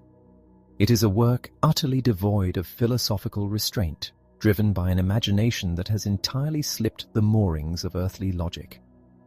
Our author, possessing a mind previously disciplined by the rigorous sciences of metallurgy and anatomy, approaches the spirit realm not as a mystic seeking ineffable union, but as a tedious bureaucratic explorer compiling an exhaustive encyclopedia. He maps the topography of the afterlife with the same dry, methodical detachment one might use to catalogue the flora of a newly discovered island.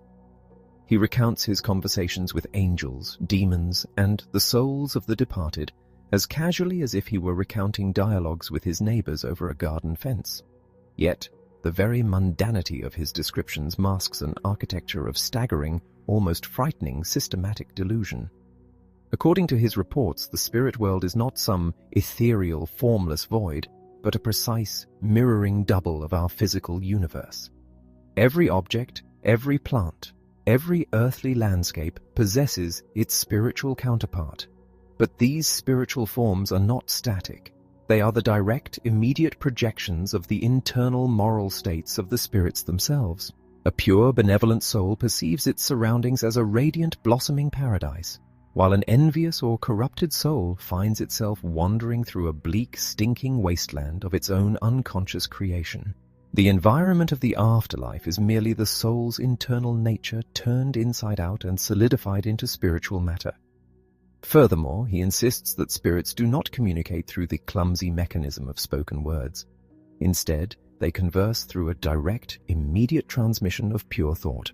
When an angel wishes to communicate, the concept bypasses all sensory barriers and implants itself directly into the receiver's consciousness. When this spiritual language attempts to interact with the heavy physical mind of a living human, as it supposedly does with our visionary, the earthly brain struggles to interpret this pure influx. It hastily clothes the spiritual thoughts in the familiar imagery of human language and sensory memory, often resulting in visions that appear bizarre or highly symbolic to the waking mind. The most magnificent and perhaps the most deeply unsettling feature of his invisible architecture is his concept of the Maximus Homo, or the Grand Man. He envisions the entire spiritual universe composed of countless millions of souls as being organically structured in the exact shape of a colossal human body. Every individual spirit, depending on its specific moral disposition, finds its permanent home in a corresponding spiritual organ. Those whose lives were defined by profound intellect reside in the head of this universal man. Those overflowing with benevolent love constitute the beating heart. Those given to menial, necessary tasks form the limbs and the feet. Just as the microscopic cells of a physical body are entirely unaware of the vast, breathing form they comprise, the individual souls within this grand man are entirely ignorant of their place within the colossal cosmic anatomy. They experience only their immediate spiritual neighborhoods, completely blind to the magnificent whole. Our visionary further claims that humanity on Earth is intimately, physically tethered to this grand man. He asserts that the physical organs of the human body are secretly animated and maintained by the spiritual influx flowing constantly from the corresponding regions of the spirit world. If this invisible umbilical connection were to be suddenly severed, the physical body would instantly collapse into dead, rotting matter. Thus, we are not isolated physical beings, but the heavy material anchors of a vast, invisible, spiritual machinery. It is a theory of staggering poetic beauty, yet it is completely suffocated by the suffocating weight of his endless microscopic descriptions. He spends hundreds of pages detailing the exact nature of spiritual garments, the precise architecture of heavenly houses, and the specific odors that accompany various types of demons. Reading it, one is completely overwhelmed by a profound weariness. To extract the sparse grains of speculative interest from this boundless desert of fanaticism requires a heroic degree of patience. And ultimately, one is left with the depressing realization that such an intricate, closed system of delusion is perfectly immune to any rational refutation. The visionary has built a fortress of fantasy so massive and so intricately detailed that reason cannot penetrate its walls. It can only stand outside and marvel at the sheer scale of the madness. Third chapter, practical conclusion from the whole treatise. After such a long and ultimately fruitless journey through the mist-shrouded valleys of metaphysics and the fevered imaginations of fanatics, the time has come to firmly plant our feet back upon the solid ground of human duty. We have sifted through the complex hypothetical mechanics of the soul and the dizzying architectural visions of the afterlife, and we must finally ask ourselves, what practical earthly good has come from any of this? The honest, unvarnished answer is absolutely none. The relentless human obsession with piercing the veil of the afterlife is fundamentally driven by a deeply misplaced moral anxiety. We harbor a desperate, secret belief that unless we can definitively prove the existence of an eternal reward and a terrifying eternal punishment, the foundations of morality in this world will inevitably crumble. We look at the injustices of the present life, where virtue so often starves while vice triumphs and gluttonizes, and our reason cries out for an invisible future courtroom where the scales of justice will finally perfectly balance. But is it truly necessary for a man to have a map of heaven and hell in his pocket before he can bring himself to act with simple decency toward his neighbor? To act morally only out of a terrified anticipation of future torment or a greedy, calculated expectation of future bliss is not true morality at all. It is merely a refined metaphysical form of selfishness. A truly virtuous heart does not require the bribery of heaven to love what is good, nor does it need the threat of hellfire to abhor what is evil. The laws of morality are not alien decrees imposed upon us from a distant, invisible realm. They are inscribed with brilliant, undeniable clarity upon the very nature of human reason itself. The immediate internal command of duty, the quiet but unyielding voice of conscience, possesses an authority that is completely independent of any speculative knowledge regarding the state of the soul after death. When we gaze up at the starry heavens, or look deeply into the astonishing, intricate design of the physical world, we find sufficient, overwhelming evidence of a supreme wisdom. This natural theology is perfectly adequate to inspire a profound, rational reverence. We do not need ghost stories to prove the existence of God, nor do we need the chaotic, contradictory babble of spirit seers to teach us how to live a virtuous life. It seems, therefore, that the profound silence of nature regarding our ultimate post-mortem fate is not a cruel deprivation, but a necessary, deliberate condition of our moral existence. If the curtain dividing this world from the next were suddenly torn away, and the terrifying realities of the spirit world were made immediately visible to our physical eyes, human freedom would be instantly annihilated. We would be completely paralyzed by the overwhelming, visible presence of divine judgment. Every action would be driven by absolute terror or overwhelming desire. True, disinterested moral choice would become completely impossible. We are kept in the dark precisely so that we may learn to walk by the pure, unassisted light of rational duty. Let us then abandon this vain, restless prying into the secrets of the dead.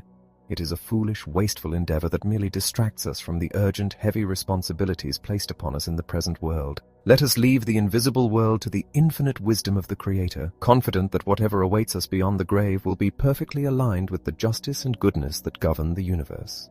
For now, our proper station is here, upon the earth. Our task is to cultivate our minds, to fulfill our duties with uncompromising integrity, and to act with benevolence toward our fellow men. The truest wisdom is to realize the strict limits of our own understanding, to quietly accept our ignorance concerning the invisible, and to apply our energy not to dreaming of the world to come, but to making ourselves worthy of it by our conduct in the world that is right in front of us. Book 3, Dissertation on the Form and Principles of the Sensible and the Intelligible World. Inaugural Dissertation. 1770, Section 1, on the idea of a world in general. Let us begin by considering the very nature of physical and mental reality. When we examine any composite substance, our analytical mind naturally breaks it down until it reaches a fundamental, indivisible limit, a simple part, something that is no longer a whole made of smaller pieces. Conversely, when we synthesize, when we build upward by combining parts into greater and greater wholes, this process of mental construction inevitably culminates in an ultimate, all-encompassing totality. This final whole, which is itself not a part of any greater structure, is what we call the world. In formulating this foundational concept, we must pay careful attention to the dual manner in which our minds generate ideas. It is one thing to grasp a composite whole through a purely abstract intellectual notion. It is quite another to vividly represent that same whole to ourselves through a concrete, sensuous intuition. The intellectual grasp operates through class concepts and universal ideas, completely independent of the constraints of time. The intuitive grasp, however, is genetically bound by the conditions of time. It requires the successive synthesis, the step-by-step addition of part to part. This distinction becomes critically important when we confront the continuous and the infinite. In a continuous quantity, the process of analyzing it into smaller and smaller assignable parts is endless. Similarly, in an infinite quantity, the process of synthesizing parts to reach a completed whole is also endless. Because our sensuous intuition operates sequentially in time, neither a complete analysis of the continuous nor a complete synthesis of the infinite can ever be fully achieved or visualized by our human minds. Consequently, many thinkers hastily reject the concepts of the continuous and the infinite, labeling them impossible simply because they cannot be completely pictured by our intuitive faculties. But this is a profound error. We must not confuse what is merely unthinkable by the senses with what is logically impossible for the pure intellect. Just because an abstract idea cannot be perfectly translated into a concrete visual model does not mean it violates the laws of reason. The boundaries of our human sensory imagination are not the boundaries of the universe's essence. The mind, in its quest for resolution, naturally demands definitive boundaries, both a fundamental base of simple parts and an ultimate ceiling of a completed whole, in which its reasoning can finally rest, even if its imagination cannot follow. When we define this ultimate whole, this world, we must recognize three essential components. First, there is the matter of the world, the fundamental substances or parts that comprise it. We do not consider the transient states, modifications, or accidents of a substance as parts of the world. Rather, the parts must be the core, independent substances themselves. Second, there is the form of the world. This form does not consist of a hierarchical chain of subordination, like a simple ladder of causes and effects. Instead, it consists of coordination. The substances of the world are mutually complementary. They exist in a shared, horizontal relationship, mutually determining and being determined by one another, forming a real, objective network of interaction. Finally, there is the totality. For a world to truly be a world, it must be an absolute whole. It cannot merely be a massive collection of parts. It must be the complete, unbroken summation of all possible interacting substances, leaving nothing outside its bounds. Section 2. On the distinction between the sensible and the intelligible generally. To understand how we interact with this world, we must rigorously divide our cognitive powers into two distinct realms, sensibility and intelligence. Sensibility is the mind's passive receptivity, its capacity to have its representative state affected in a certain way by the presence of an object. It is through sensibility that we experience the world as it appears to us. Intelligence, or rationality, on the other hand, is the active faculty of the subject by which we are able to represent to ourselves things that, by their very nature, can never enter through the physical senses. The knowledge we gain through sensibility is the knowledge of phenomena, the appearances of things.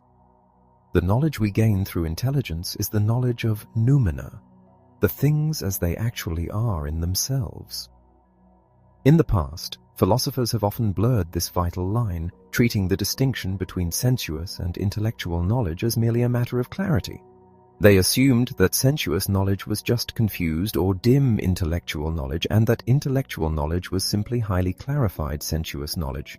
This logical trifling has severely hindered the progress of true philosophy, turning us away from investigating the profound differences between phenomena and noumena.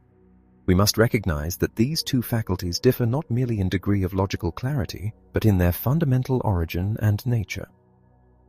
The primary philosophy that investigates the principles of our pure intellect is metaphysics. But before we can safely construct metaphysical systems, we require a preparatory science, a propedeutic, that maps the exact boundary between sensuous and intellectual cognition. This is the very task we are currently undertaking. The pure concepts of metaphysics, ideas like possibility, existence, necessity, substance, and cause, are not abstracted from our sensory experiences. We do not see causality or necessity physically present in the objects around us. These concepts reside originally within the very nature of the pure intellect itself. They are awakened by experience, but they are not derived from it. These pure intellectual concepts serve a twofold purpose. Their first use is negative and refutative. By drawing a strict line, they prevent the concepts of our senses from illegally crossing over and contaminating our thoughts about the noumenal world. While this negative use does not advance science a hair's breadth in terms of new empirical data, it acts as a vital immune system, protecting our pure philosophy from the contagion of profound sensory-based errors. Their second use is positive and dogmatic.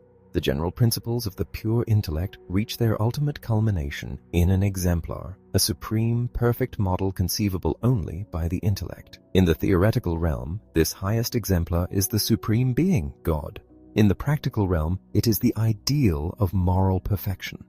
Moral philosophy, therefore, rests entirely on pure intellect. It cannot be deduced from the sensory experiences of pleasure and pain, as Epicurus and his modern followers falsely claimed. It is crucial to realize that, as human beings, we are granted no direct, concrete intuition of these purely intellectual concepts. We can only understand them abstractly through universal, symbolical cognition. Our human intuition is strictly bound by certain formal principles, namely space and time. We can only intuitively picture something if it is presented to us within the framework of spatial and temporal dimensions. Because pure intellectual concepts lack these sensory dimensions, they are destitute of all the data required for human intuition. They can only be thought, never pictured. Our intuition is fundamentally passive. It requires an object to affect us. Only a divine intuition, an active, archetypal intuition that actually creates the objects it beholds, could perfectly grasp the intellectual realm without the mediation of space and time. Yet, despite this limitation, we must not dismiss our sensuous knowledge of phenomena as mere illusion. Our phenomenal knowledge is profoundly true within its own sphere. Because phenomena are the direct consequences of objects affecting our senses, they bear faithful witness to the actual presence of those objects, a fact that directly refutes the claims of idealism. When we make empirical judgments about the things we sense, we are connecting subjects and predicates that are both governed by the same common laws of our sensory apparatus, resulting in perfectly valid and true cognition. All objects of the senses are phenomena, but the underlying framework that organizes these objects, the pure forms of our sensuality, devoid of any specific physical sensations, belongs to pure intuition.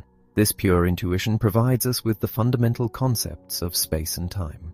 Because space and time do not describe the qualitative, material nature of things, but only their quantitative extension and succession, they are the specific domain of mathematics.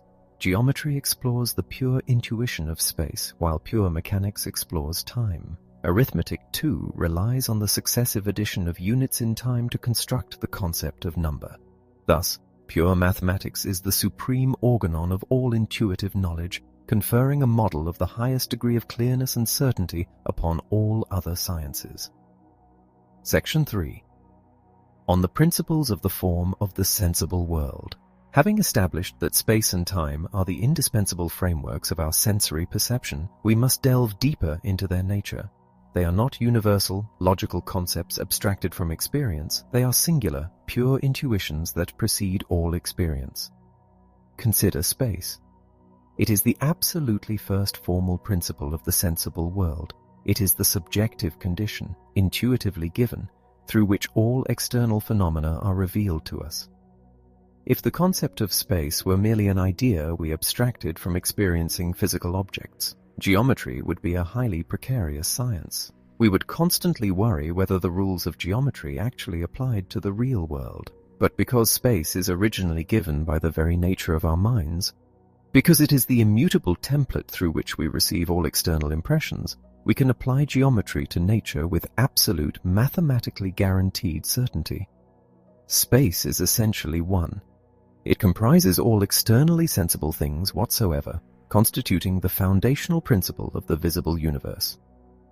These two principles of sensuous cognition, space and time, operate entirely differently from intellectual concepts. In intellectual knowledge, the simple parts logically contain the possibility of the whole composite. But in our sensuous intuition of space and time, the relationship is reversed. Here, the infinite whole contains the reason for the parts. We cannot conceive of a specific, limited space or time unless we already presume an infinite, boundless space and time from which we are carving out those limits. A single point or a fleeting moment is unthinkable by itself. It only has meaning when conceived as a limit within an already given, expansive framework. Therefore, all the primitive properties of space and time are fundamentally beyond the purview of pure reason. They cannot be intellectually explained or deduced. They simply exist as the ultimate underlying bedrock upon which the intellect rests when it derives logical consequences from our sensory data. Space is the type and model for all external intuition. Time, on the other hand, is even more universal. It comprises not only external things in space, but also the internal thoughts and accidents of the soul. Furthermore, time constitutes the principal condition under which the mind compares its notions. We cannot judge whether something is impossible. We cannot apply the law of non-contradiction, except by recognizing that a thing cannot possess mutually exclusive predicates at the same time. Inevitably, the question arises, are these concepts of space and time connate, born with us, or acquired? We must firmly reject the lazy philosophical assumption that they are simply implanted in us by a first cause, requiring no further investigation. They are undoubtedly acquired. Not, however, by abstracting them from the physical sensation of objects, for sensation only provides the matter of our cognition, not its form. Rather, they are acquired from the very action of the mind itself, as it actively coordinates its sense percepts in accordance with its own perpetual internal laws. The raw sensations merely excite this act of the mind. The mind itself supplies the immutable type and form of space and time. Section 4. On the principle of the form of the intelligible world. Those who view space and time as absolute objective realities, as the literal, physical bonds holding all substances together, believe they have completely solved the mystery of how the universe is unified. If everything that exists is necessarily located somewhere in a universal, all-encompassing space, then, to their minds, the physical proximity of things is enough to explain their interaction. But we have already demonstrated that space relates to the sensuous laws of the human subject, not to the objective conditions of the things themselves. Even if we were to grant space the greatest possible reality, it would still only represent the intuitively given possibility of universal coordination. It leaves completely unanswered the profound question that only the pure intellect can solve. What is the underlying objective principle that unites all substances? What is the hidden reality that, when intuitively perceived by our human senses, appears to us as the phenomenon we call space? When we seek the principle of the form of the intelligible world, we are not asking about the physical matter of the universe. We are asking how it is possible for multiple, independent substances to engage in mutual commerce and communication, thereby pertaining to the same unified whole called the world. If we have several distinct substances, the mere fact that they exist does not automatically explain how they interact. Because each substance exists in and for itself, its mere existence does not establish a necessary relationship with any other substance, except perhaps a relationship of dependence upon its creator. But dependence upon a creator is not the same as mutual intercommunication among the created substances themselves. If they are to interact, there must be an exactly determining, specific reason for that interaction. The doctrine of physical influence, the idea that physical objects simply bump into each other and transfer force, is a sham cause. It rashly assumes that the commerce of substances is sufficiently explained by their mere physical existence. This is not a philosophical system. It is the abandonment of philosophy. To find the true principle of the universe's form, we must seek a species of commerce that is genuinely real, a connection that makes the world an objective unity, not merely an imaginary or ideal one. Book 3, Dissertation on the Form and Principles of the Sensible and the Intelligible World. Inaugural Dissertation, 1770, Section 4, On the Principle of the Form of the Intelligible World. Continued. If the mere independent existence of multiple substances cannot explain their mutual interaction, where then must we look for the true bond that unites them into a single cohesive world? The answer lies not in their own isolated natures, but in a common origin. Because these substances exist in a state of reciprocal commerce, their interaction must be the result of a shared dependence on a single, supreme cause. This ultimate cause cannot be merely a blind physical force. It must be an infinite intelligence. The substances of the universe harmonize and interact precisely because they are all sustained by the singular directing intellect of the divine mind. Thus, the objective principle of the form of the intelligible world is God. The universe is a unified whole, not because its parts accidentally bump into one another in empty space, but because every individual substance is a simultaneous expression of the divine will. When we perceive this profound underlying unity through the distorting lens of our human sensibility, it appears to us as the physical phenomenon of space.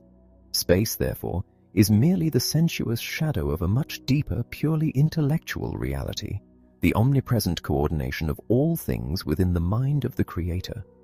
To grasp the world intellectually is to look past the physical illusion of spatial proximity and to recognize the divine architecture that binds all existences into one magnificent interacting totality. Section 5. On the method respecting the sensuous and the intellectual in metaphysics. When we turn our gaze toward the sciences whose principles are grounded in sensory intuition, such as mathematics and the natural sciences, we find that practice and use naturally dictate the method. The mind experiments, observes, and gradually refines its rules based on the solid, undeniable evidence of the physical world. But in the rarefied air of pure philosophy, in metaphysics, this comfortable reliance on experience vanishes. Here, the intellect operates without the safety net of physical intuition. Its concepts are generated from within, and without the strict discipline of a rigorously defined method, it risks wandering into profound and dangerous illusions. In metaphysics, the method cannot be an afterthought. It must precede the entire science. The greatest peril that threatens pure philosophy is a subtle, almost invisible infection, the contamination of intellectual concepts by the limitations of sensory perception. Because our human minds are so deeply accustomed to thinking in terms of space and time, we unconsciously drag these sensuous frameworks into our contemplation of things that exist entirely outside of them. When we attempt to think about the soul, about God, or about the nominal reality of substances, we inevitably try to picture them. We ask where the soul is located, or what existed before time began. These questions are fundamentally flawed. They apply the rules of phenomena to the realm of noumena. This illicit swapping of sensuous conditions for intellectual truths is what we must identify as the fallacy of subreption. It is a metaphysical deception wherein a concept derived strictly from the limits of human sensibility is falsely elevated into a universal, objective property of things in themselves. When a philosopher declares that everything that exists must exist somewhere in space, he has fallen victim to this subreption. He has taken the subjective, human necessity of spatial intuition and projected it onto the absolute nature of being. To safeguard the purity of metaphysics, we must establish a severe and uncompromising rule. The principles of sensory cognition must never be permitted to overstep their boundaries and infect the domain of the pure intellect. A predicate that is inherently sensuous, like extension, location, or temporal sequence, can only be validly applied to a subject that is also sensuous, that is, to an appearance or phenomenon. If we attach a sensuous predicate to a purely intellectual concept, our judgment may feel natural to our human psychology, but objectively it is entirely meaningless. We must learn to recognize these hybrid axioms, these false principles that masquerade as profound truths but are, in reality, merely the echoes of our own sensory limitations. For instance, the mind naturally assumes that whatever exists must possess a measurable quantity or must be subject to the relentless flow of time. But these are merely the conditions under which human beings can perceive existence. They are not the conditions of existence itself. The pure intellect must strip away these sensory crutches. It must recognize that the highest realities, the nature of the moral law, the essence of the soul, and the supreme reality of God, cannot be visualized, mapped, or timed. They can only be thought. Thus, the foundational task of any future metaphysics is not to immediately build towering systems of speculative dogma, but first to act as a strict border guard between the sensible and the intelligible worlds. We must rigorously purify our intellectual concepts, actively stripping them of any lingering spatial or temporal imagination. Only by maintaining this absolute quarantine can we hope to grasp the true nature of things as they are in themselves, free from the distorting, inescapable lens of human perception. This critical hygiene is the only path that leads out of the fog of sensory illusion and into the clear, unyielding light of pure reason.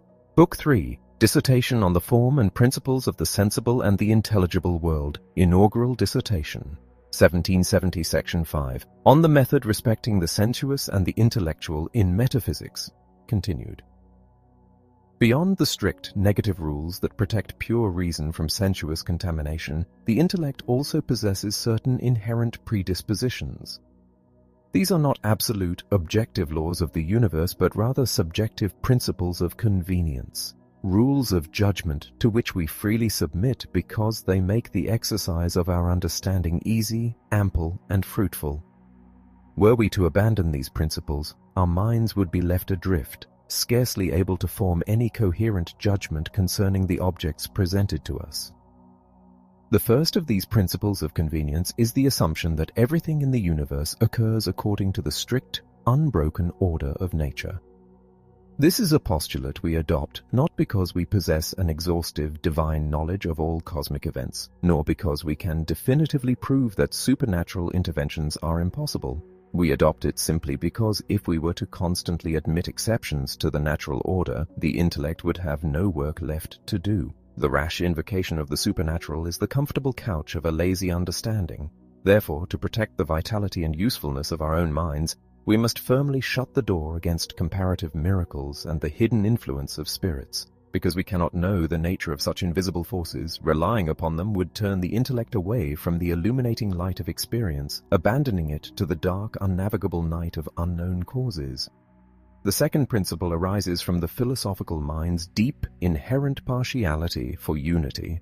It is expressed in the widely accepted canon that causes or principles should never be multiplied beyond absolute necessity. We do not cling to this rule because we have somehow perceived a guaranteed, objective, causal unity hidden in the fabric of the world. Rather, we are driven to seek this unity by a profound intellectual impulse. The mind feels that it has successfully advanced in its explanation of nature exactly to the degree that it can derive a vast multiplicity of consequences from a single, unifying principle. The third principle of convenience is the foundational assumption of all physical science, that matter itself neither originates nor perishes, and that all observable changes in the world are merely alterations of form. This postulate has spread through every philosophical school upon the strong recommendation of common sense. Yet again, it is not adopted because we have empirically witnessed the eternal permanence of matter, nor because we can demonstrate it by pure logic prior to experience. We embrace it because if we were to concede that the fundamental substance of the world is fleeting and transitory, nothing stable or lasting would remain. Without a permanent bedrock of matter, the attempt to explain phenomena according to universal perpetual laws would collapse entirely, leaving the intellect with absolutely no foundation upon which to build its science. These principles, combined with the strict demarcation between sensuous and intellectual knowledge, constitute the essential propedeutic science, the indispensable preparation for any mind intending to penetrate the deepest recesses of metaphysics. Let us conclude with a brief note on the profound difficulty of discussing these matters, particularly concerning the nature of the soul. When we inquire into the physical location of the soul, we must apply our newly purified metaphysical method. The soul does not commune with the body by being locked inside a specific microscopic point within the brain. Its connection to the physical world is established solely by its mutual commerce with the body. The moment that commerce is dissolved by death, all its position in physical space is simultaneously removed. Therefore, its location is entirely derivative and contingent. Because immaterial substances, by their very definition, cannot be objects of external human senses, they are absolutely exempt from the universal condition of the sensible world, namely, space. We must therefore resolutely deny any absolute or immediate locality to the soul, while cautiously permitting that a hypothetical, mediate locality may be attributed to it for the duration of its earthly life. With this distinction, the path is cleared for a metaphysics that recognizes its own boundaries and respects the sublime, unmapped territory of the purely intelligible. Critique of pure reason. We find ourselves living in an era defined by a single, inescapable imperative. It is the age of criticism. a time when every institution, every belief, and every system of thought must ultimately submit to the rigorous and unyielding examination of human reason. Naturally, certain domains of human life attempt to shield themselves from this relentless scrutiny. Religion often wraps itself in the cloak of sacredness, demanding unquestioning reverence, while the authority of legislation and the state frequently hides behind the imposing shield of its own majesty, claiming exemption from the tribunal of critical thought. Yet, whenever they seek to evade this necessary examination, they immediately draw upon themselves the heaviest and most justified suspicion. They forfeit their claim to the sincere, unforced respect that reason only ever grants to those principles which have bravely stood their ground in the light of a free, public, and uncompromising inquiry. When we speak of this necessary critique, we must be absolutely precise about our terms. By this, we do not mean a petty, localized criticism of specific books or the tearing down of individual philosophical systems. What is required is a far more profound and fundamental undertaking, a critical inquiry directed at the very faculty of reason itself. We must examine reason specifically in its purest state, focusing on those cognitions and truths it strives to reach completely independently of all physical experience. In essence, this task is nothing less than answering the ultimate question regarding the very possibility or impossibility of metaphysics. We must definitively determine the origin, the exact extent, and the absolute limits of this science, and we must do so not through arbitrary guesses, but upon the bedrock of unshakable principles. This is the solitary path that remains open to philosophical inquiry, and it is the path that has been resolutely chosen here. Through this journey, the root causes of all the errors that have historically set reason at war with itself in the realm of non-empirical thought have been discovered, and consequently, the means to remove them entirely have been secured. The evasive tactics of the past, where philosophers simply threw up their hands, pleading the inherent weakness or limitation of the human mind whenever they encountered a metaphysical paradox, are no longer acceptable. Instead, every question has been confronted completely in the light of foundational principles. Having unearthed the hidden mechanisms that caused reason to stumble into crippling doubts and internal contradictions, these conflicts have now been resolved to reason's perfect and permanent satisfaction. It is true that these solutions may not take the exact shape that dogmatic philosophy, with its vain, overreaching fancies and limitless desires, might have anticipated. Dogmatism can only truly be satisfied by what amounts to philosophical magic, a leap into the void that transcends all logic. Such magical arts lie entirely beyond the compass of our human mental powers. The true duty of philosophy is not to pander to these delusions, but to ruthlessly destroy the illusions born of conceptual misunderstandings, no matter how many darling hopes or culturally valued expectations might be shattered in the process. The supreme aim of this inquiry is absolute thoroughness. It is a bold claim, but a necessary one, to state that there is not a single, genuine metaphysical problem that does not find its complete solution, or at the very least the definitive key to its solution, within this critical framework. Pure reason is a perfect, indivisible unity. If the principles it presents were to prove insufficient for solving even one of the fundamental questions birthed from its own nature, we would be forced to reject those principles entirely, for we could never again trust them to answer any other question with absolute certainty. Such declarations may sound boastful, perhaps even extravagant to the skeptical ear. Yet, when weighed against the claims of the ordinary dogmatist, they are incomparably more moderate. The common dogmatist routinely steps forward with the staggering promise that he can definitively demonstrate the simple, immortal nature of the soul, or prove the absolute necessity of a primal supreme being. He confidently promises to extend human knowledge far beyond the absolute limits of all possible experience. This inquiry humbly confesses that such transcendent leaps are entirely impossible. Instead of attempting to scale the heavens, this critique confines itself strictly to the examination of reason alone and its pure internal thought processes. The sum total of this cognition does not require a search through the cosmos. Its seat is entirely within the human mind. The task is to determine exactly how far reason can go when it is stripped of all the material data and the comforting aid furnished by sensory experience. To achieve this, two indispensable conditions must govern the form of the inquiry. certitude, and clearness. In this pure, a priori sphere of thought, mere opinion is perfectly inadmissible. Anything that bears even the faintest resemblance to a hypothesis must be ruthlessly excluded. A cognition that claims to be established upon a priori grounds must, by its very definition, be held to be absolutely, unconditionally necessary. Therefore, this attempt to determine all pure a priori cognition must furnish the ultimate standard and serve as the defining example of all apodeictic philosophical certainty. The greatest labor in this massive undertaking lies in penetrating the deepest nature of the faculty we call the understanding, in order to determine the strict rules and absolute limits of its employment.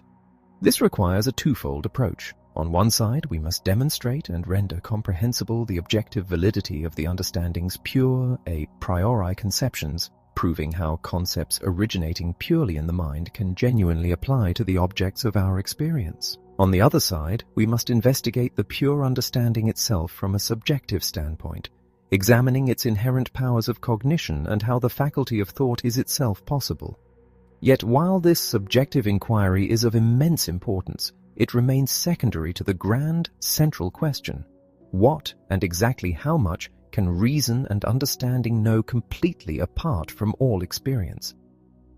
The uncritical use of reason inevitably leads to groundless assertions and an endless clash of specious arguments, a chaotic battlefield that ultimately breeds a despairing skepticism.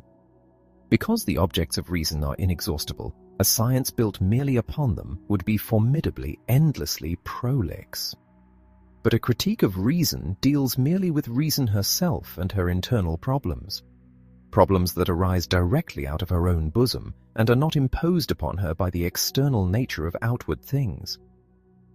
Once reason learns to completely understand her own power and limitations in regard to the objects she encounters in daily experience, it becomes a simple matter to determine securely the exact extent and the strict limits of any attempted application to objects lying beyond the confines of that experience.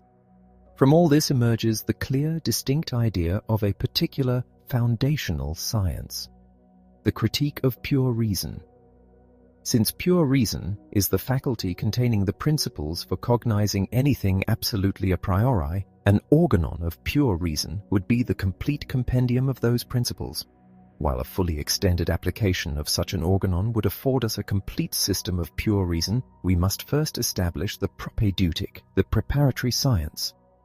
This preparatory science is not a doctrine that blindly enlarges our bounds, but a strict critique that purifies our reason and shields it against the inevitable errors of transcendent speculation. It is a transcendental critique, transcendental because it is occupied not with objects themselves, but with our specific mode of cognizing those objects, insofar as this cognition is possible a priori. Its sole use in the realm of speculation is strictly negative. It serves as the ultimate touchstone to test the worth or expose the worthlessness of all supposed a priori knowledge, establishing the secure boundaries within which human thought can safely and legitimately operate. As we embark upon this grand architecture of pure reason, we must first locate the deepest foundations of human cognition. When we observe the operations of the human mind, we discover that all our knowledge springs from two fundamental sources, or stems, which perhaps share a common, though hidden, root. The first of these sources is sensibility, the capacity of the mind to receive representations based on the way it is affected by external objects. The second is the understanding, the active faculty by which these received representations are thought, and through which an object is truly known. Through sensibility, objects are given to us. Through the understanding, they are conceptualized and organized. Because human thought must ultimately relate back to some form of intuition, and because intuition is only possible for us if the object affects our mind in a specific way, sensibility is the absolute prerequisite for any human experience. Yet, to understand what pure reason can achieve entirely independently of the physical senses, we must perform a rigorous mental distillation. We must isolate sensibility, stripping away from it everything that the understanding thinks through its concepts, such as substance, force, or cause, so that nothing remains but empirical intuition. Next, we must take this empirical intuition and strip away all the raw material of sensation itself, everything related to color, hardness, weight, or impenetrability. What is left after this severe process of subtraction? What remains are the pure forms of intuition, the bare frameworks existing a priori in the mind, ready to receive and structure the chaotic influx of sensory data.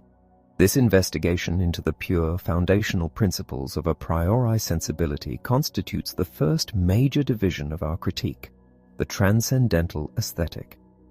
Within this realm of pure sensibility, two foundational forms immediately reveal themselves: space and time. Let us first direct our gaze towards space, the indispensable framework of all outer intuition. By means of our outer sense, we represent objects as existing entirely outside of us, and without exception, we perceive them as situated within space. But what exactly is space? Is it a real objective entity, a vast invisible container existing independently of the human mind? Or is it merely a relationship between things, a concept we abstractly derive from noticing how physical objects are situated near or far from one another?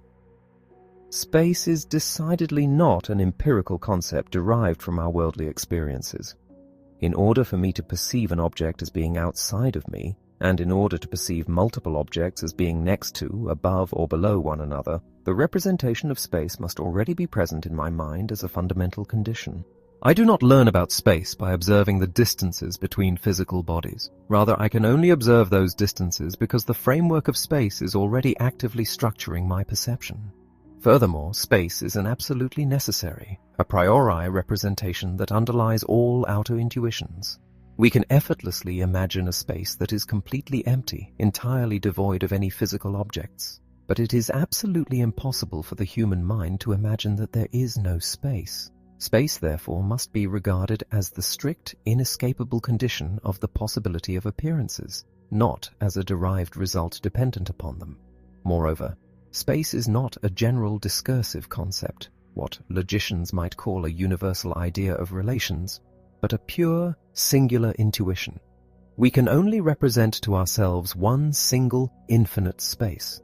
When we speak of spaces, such as the space of a room or the space of a city, we are merely talking about limited parts carved out of that one, absolute, foundational whole. These parts do not precede the one all-encompassing space. They are only thought of within it. Because this original representation of space is an intuitive, boundless given, it allows geometry to establish its magnificent, infallible principles. The absolute certainty that a straight line is the shortest distance between 2 points is not a fact we must repeatedly test in the physical world. It is an apodeictic truth flowing directly from the pure, a priori intuition of space itself. If space is the form of all outer appearances, time is the pure form of our inner sense. Time is the framework through which the mind intuits itself and its own internal state. Like space, time cannot be an empirical concept drawn from experience. For the very notions of things happening simultaneously or things happening in succession would be entirely impossible if the underlying, a priori representation of time did not already exist within the mind. We do not abstract time from watching a clock or observing the changing seasons. Those observations are only possible because our minds are already conditioned by the temporal framework. Time is a necessary representation that serves as the bedrock for all intuitions whatsoever. Just as we can imagine an empty space, we can easily imagine a stretch of time completely empty of any events or phenomena. But we cannot remove time itself from our thought. All appearances may vanish, but time itself cannot be annihilated. It has only one dimension. Different times are not simultaneous but successive, just as different spaces are not successive but simultaneous. This fundamental truth, that time flows in a single, unyielding direction, is the root of all pure axiomatic principles concerning time, acting as the absolute condition for all human perception, whether of the external universe or the quiet internal movements of the soul. The division of our cognitive faculties having been firmly established, we must now pass beyond the pure receptive boundaries of sensibility and enter the active, structuring domain of the understanding. If sensibility is the faculty through which objects are given to us in intuition, the understanding is the active faculty by which those objects are thought. Neither of these two powers is elevated above the other in importance. Both are absolutely indispensable for the generation of all human knowledge. Without sensibility, no object would ever be presented to us. Without the understanding, no object could ever be conceptualized, organized, or understood. Thoughts without sensuous content are empty. Intuitions without intellectual concepts are blind. Therefore, it is just as necessary for the mind to make its concepts sensible, that is, to add an object to them in physical intuition, as it is to make its intuitions intelligible, bringing them under the strict organizing concepts of the understanding. These two faculties cannot exchange their functions. The understanding is utterly incapable of intuiting anything, and the physical senses are entirely incapable of thinking anything. It is only from the united interwoven operation of both that true objective cognition can arise. This vital distinction demands that we separate the science of the rules of sensibility, the aesthetic, from the science of the rules of the understanding, which we shall designate as logic. But we are not concerned here with general logic, which completely strips away all the specific content of knowledge and merely examines the absolute, necessary formal laws of thought in general. General logic is blind to the origin of our concepts. It cares only about the logical structure of arguments. Our task requires a different, far more profound instrument, a transcendental logic. This specialized logic does not ignore the content of our knowledge. Rather, it specifically investigates those concepts that relate to objects entirely a priori. It seeks to understand how the human mind can possess concepts that apply to things in the world without having drawn those concepts from physical experience. Transcendental logic isolates the understanding, focusing exclusively on that part of our thought which has its absolute origin solely within the architecture of the mind itself. Within this transcendental logic, we encounter a monumental necessity, the discovery of the pure concepts of the understanding, or what we shall call the categories. When we observe how the mind forms judgments, we see that it does not simply pile sensory data into a chaotic, unorganized heap. It actively binds, synthesizes, and unifies that data according to strictly defined, inherent rules. A judgment is nothing less than the unified consciousness of diverse representations. By carefully, systematically analyzing the different fundamental ways in which the mind can possibly construct a logical judgment, we can deduce the complete, exhaustive list of the pure, a priori concepts that the understanding uses to structure all reality. These categories, pure concepts such as substance and accident, cause and effect, plurality and totality, necessity and contingency, are not mere linguistic conveniences or psychological habits formed by repeated observation. They are the absolute necessary conditions under which alone any object can be thought.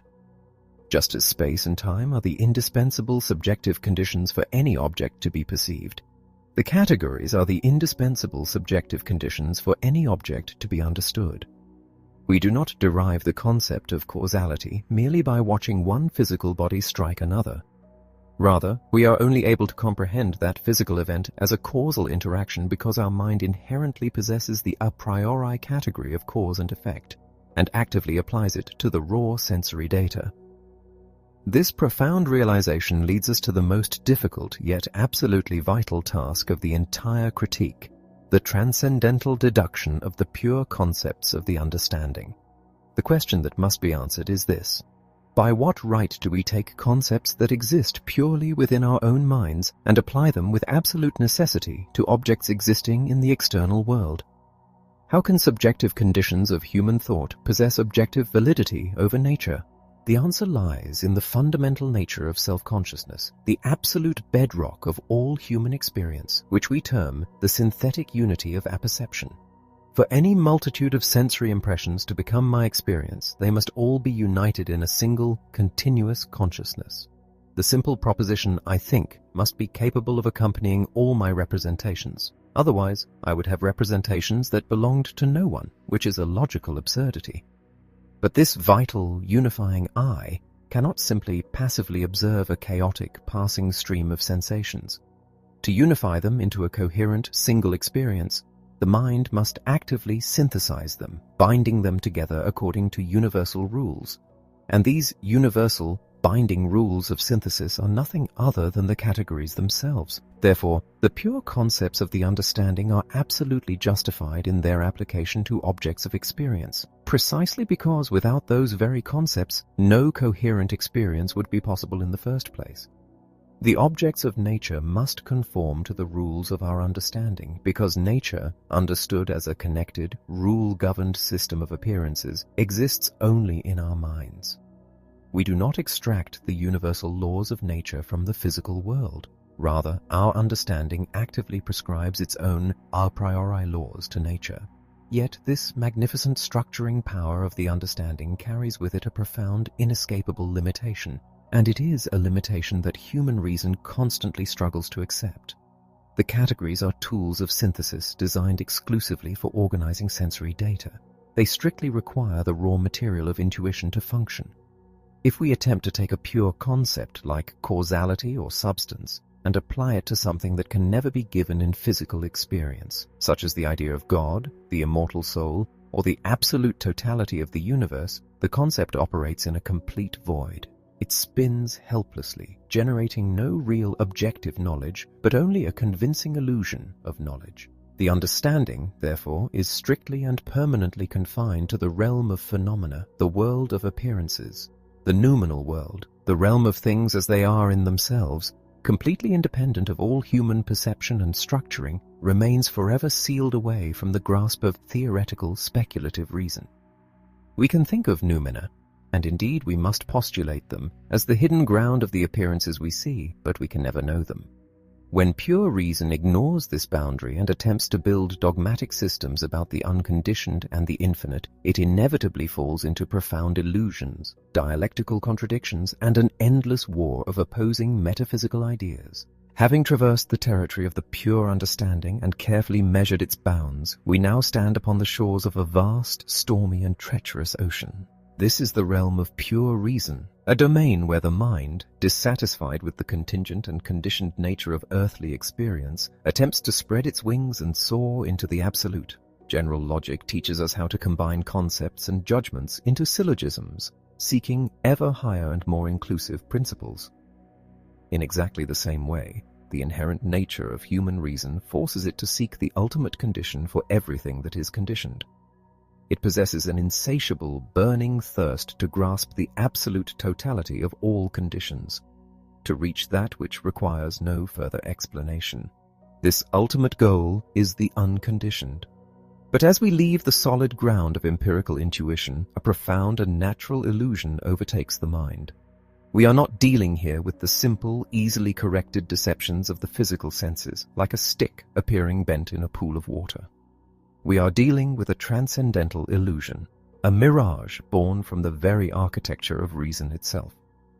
Reason naturally assumes that if the conditioned is given in experience, then the entire series of conditions right up to the unconditioned must also be given and objectively real. It projects its own subjective need for ultimate logical unity onto the fabric of the universe, mistaking the rules of its own internal operation for the objective laws of things in themselves.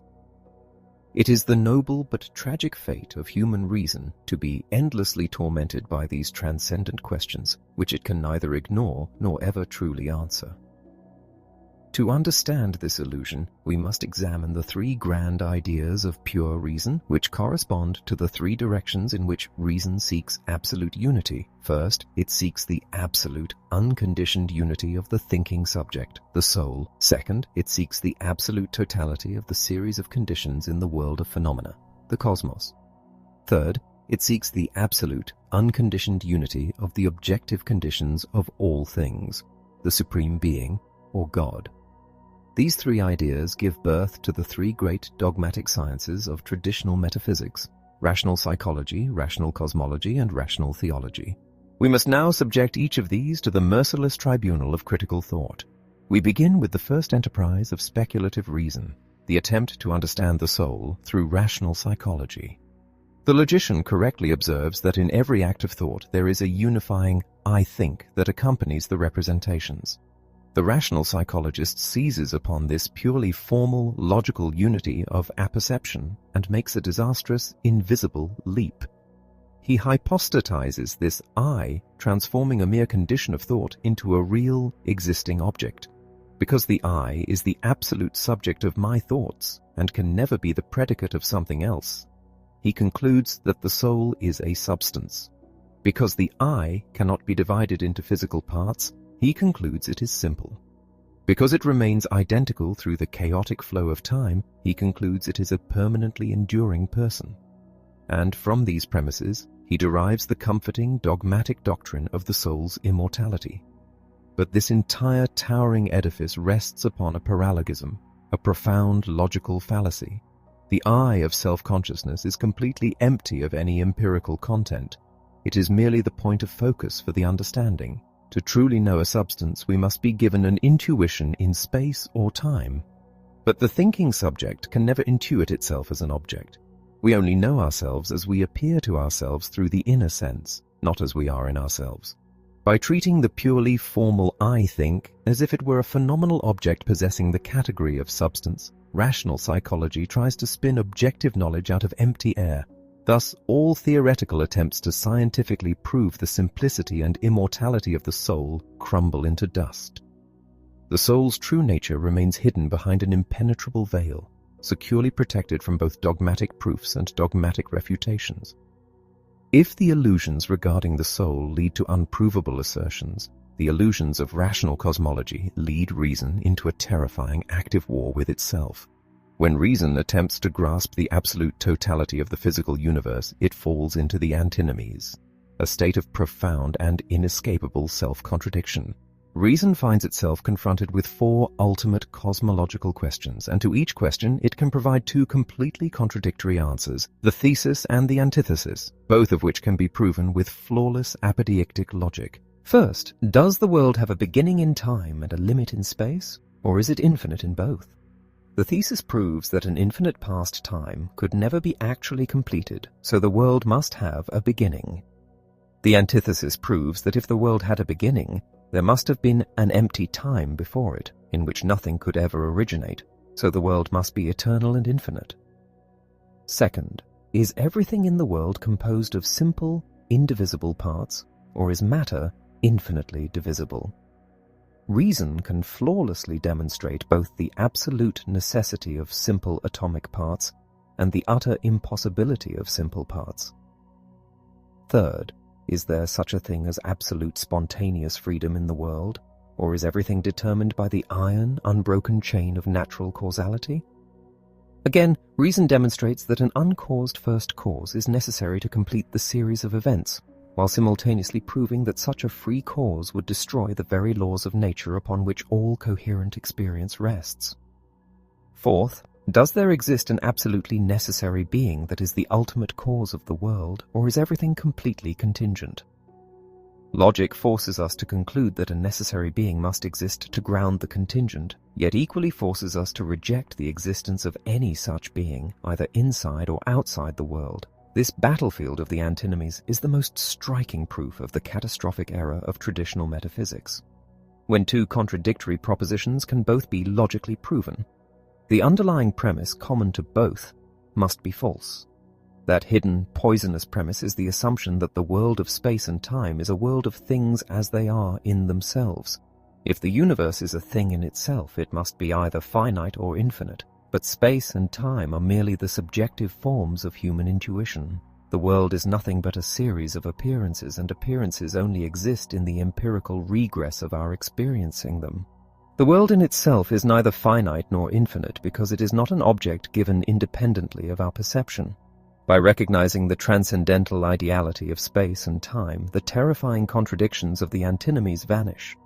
Reason learns to limit the strict law of causality to the world of phenomena, while keeping the door open to the profound possibility of unconditioned freedom in the hidden, noumenal realm of things in themselves. Having navigated the treacherous illusions surrounding the soul and the cosmological contradictions of the universe, our inquiry now ascends to the absolute summit of human speculation, the third idea of pure reason, the concept of God. This inquiry forms the domain of rational theology, and its central concept is what we must call the ideal of pure reason. Reason does not merely seek the totality of conditions. It ultimately seeks the unconditioned ground of all possible reality. When the human mind attempts to think of a specific thing, it does so by limiting a broader concept. To conceptualize an individual, finite object, reason inherently presupposes the idea of the all of reality, the omnitudo realitatis, just as a sculptor creates a specific figure by chipping away at a solid block of marble. The human mind logically understands all finite things as mere limitations of an original, supreme, and infinite whole. This supreme whole, a being that contains within itself the supreme and complete ground of all reality, lacking absolutely nothing and suffering no limitation, is the ens realissimum, the most real being. Reason naturally, almost inevitably, personifies this absolute concept, elevating it to the status of an absolutely necessary being, the supreme architect and creator of the universe. Yet, we must ask the merciless critical question: can human reason, relying purely on its own speculative powers without the aid of empirical intuition, actually prove the existence of this supreme being? Throughout the entire history of philosophy, speculative reason has devised only three possible arguments to demonstrate the existence of God: the ontological, the cosmological, and the physico-theological proofs. There are no others, nor can there be. If we examine each of these with the unyielding rigor of transcendental logic, the entire edifice of dogmatic theology crumbles into ruin. We begin with the most famous, the ontological proof. This argument attempts to deduce the existence of God entirely from the pure concept of God.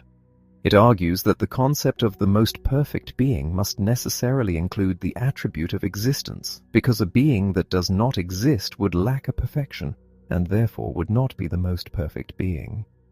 To deny God's existence, the dogmatist claims, is a logical contradiction, but this argument rests upon a profound and fatal misunderstanding of the nature of existence. Being, or existence, is not a real predicate. It is not a property or quality that can be added to the concept of a thing to enlarge or alter that concept. When I think of a triangle, I attach to it the predicates of having 3 sides and 3 angles. If I say the triangle exists, I have not added a 4th side or a new property to the concept. I have merely posited the concept itself in relation to my actual experience. To illustrate this, 100 possible, imaginary thalas in my mind contain the exact same conceptual properties as 100 actual, physical thalas in my pocket. The concept is identical, but my financial state is vastly different. Because existence is not a predicate that can be analytically contained within a definition, all the agonizing logic of the ontological proof is nothing more than juggling empty concepts. You cannot define a being into existence any more than a merchant can increase his wealth by adding zeros to his ledger. Defeated in the realm of pure concepts, reason retreats to the cosmological proof. This argument begins with a single, undeniable piece of empirical experience. Something exists, even if it is only my own self. From this, reason argues, if anything exists, an absolutely necessary being must exist to be its ultimate cause. Everything contingent in the world must have a cause, and that cause must have a cause, leading us up the chain until we reach a necessary first cause. However, this proof commits a double transgression. First, it takes the principle of causality, a category of the understanding strictly valid only within the sensible world of phenomena, and illegally stretches it across the abyss into the noumenal realm to connect the physical universe with a purely intelligible supreme being. The concept of cause has no meaning without the condition of time, which does not apply to God. Second, even if we were to grant this illegal leap and arrive at an absolutely necessary being, how do we know this being is the ens realissimum, the infinitely perfect God? To make that final connection, the cosmological argument must secretly fall back upon the ontological argument, desperately hoping to prove that absolute necessity and supreme perfection are logically identical. Since the ontological argument has already been demolished, the cosmological argument collapses alongside it. Finally, reason turns to the physico-theological proof, more commonly known as the argument from design. This is the oldest, clearest, and most empirically appealing argument to common sense. We look out at the magnificent, breathtaking order, beauty, and purposiveness of the universe. We see the starry heavens and the intricate mechanics of life, and our minds immediately leap to the analogy of human artifice. Such a magnificent clockwork implies a clockmaker. Kant approaches this argument with profound respect. It would be utterly vain to attempt to strip away the awe and wonder that the contemplation of nature inspires. Yet, while this argument powerfully demonstrates the existence of a sublime architect of the world, a being who arranged the pre-existing matter into a beautiful form, it completely fails to prove a creator of the world, who brought matter itself into existence out of nothing. To jump from a very powerful and wise architect to an absolutely infinite, omnipotent, and necessary creator, the physico-theological argument is forced to abandon empirical observation. It must leap to the cosmological argument to prove a necessary first cause, and then leap again to the ontological argument to prove that this necessary cause is the most perfect being. The entire chain of proofs is thus a circle, inevitably drawn back to the very conceptual illusions we have already exposed. The inevitable, shattering conclusion of the transcendental dialectic is this: speculative reason is utterly powerless to prove the existence of God. The Supreme Being remains a mere idea, a necessary and unavoidable concept generated by the nature of human thought, but one completely devoid of objective, theoretical proof. However, the dogmatic atheist or materialist has no cause to celebrate this destruction, for the very same critical method that proves we cannot scientifically demonstrate the existence of God, the immortality of the soul, or the freedom of the will, equally proves that we can never definitively disprove them. Because the limits of human knowledge are strictly confined to the world of phenomena, no scientific discovery, no materialist argument can ever reach into the nominal realm to declare that God does not exist or that the soul perishes with the body. Speculative reason leaves the throne empty, enveloped in an impenetrable mist. I have therefore found it necessary to deny knowledge in order to make room for faith. If these three grand ideas of pure reason, the soul, the cosmos, and God, cannot yield theoretical knowledge, why are they implanted so deeply within human nature?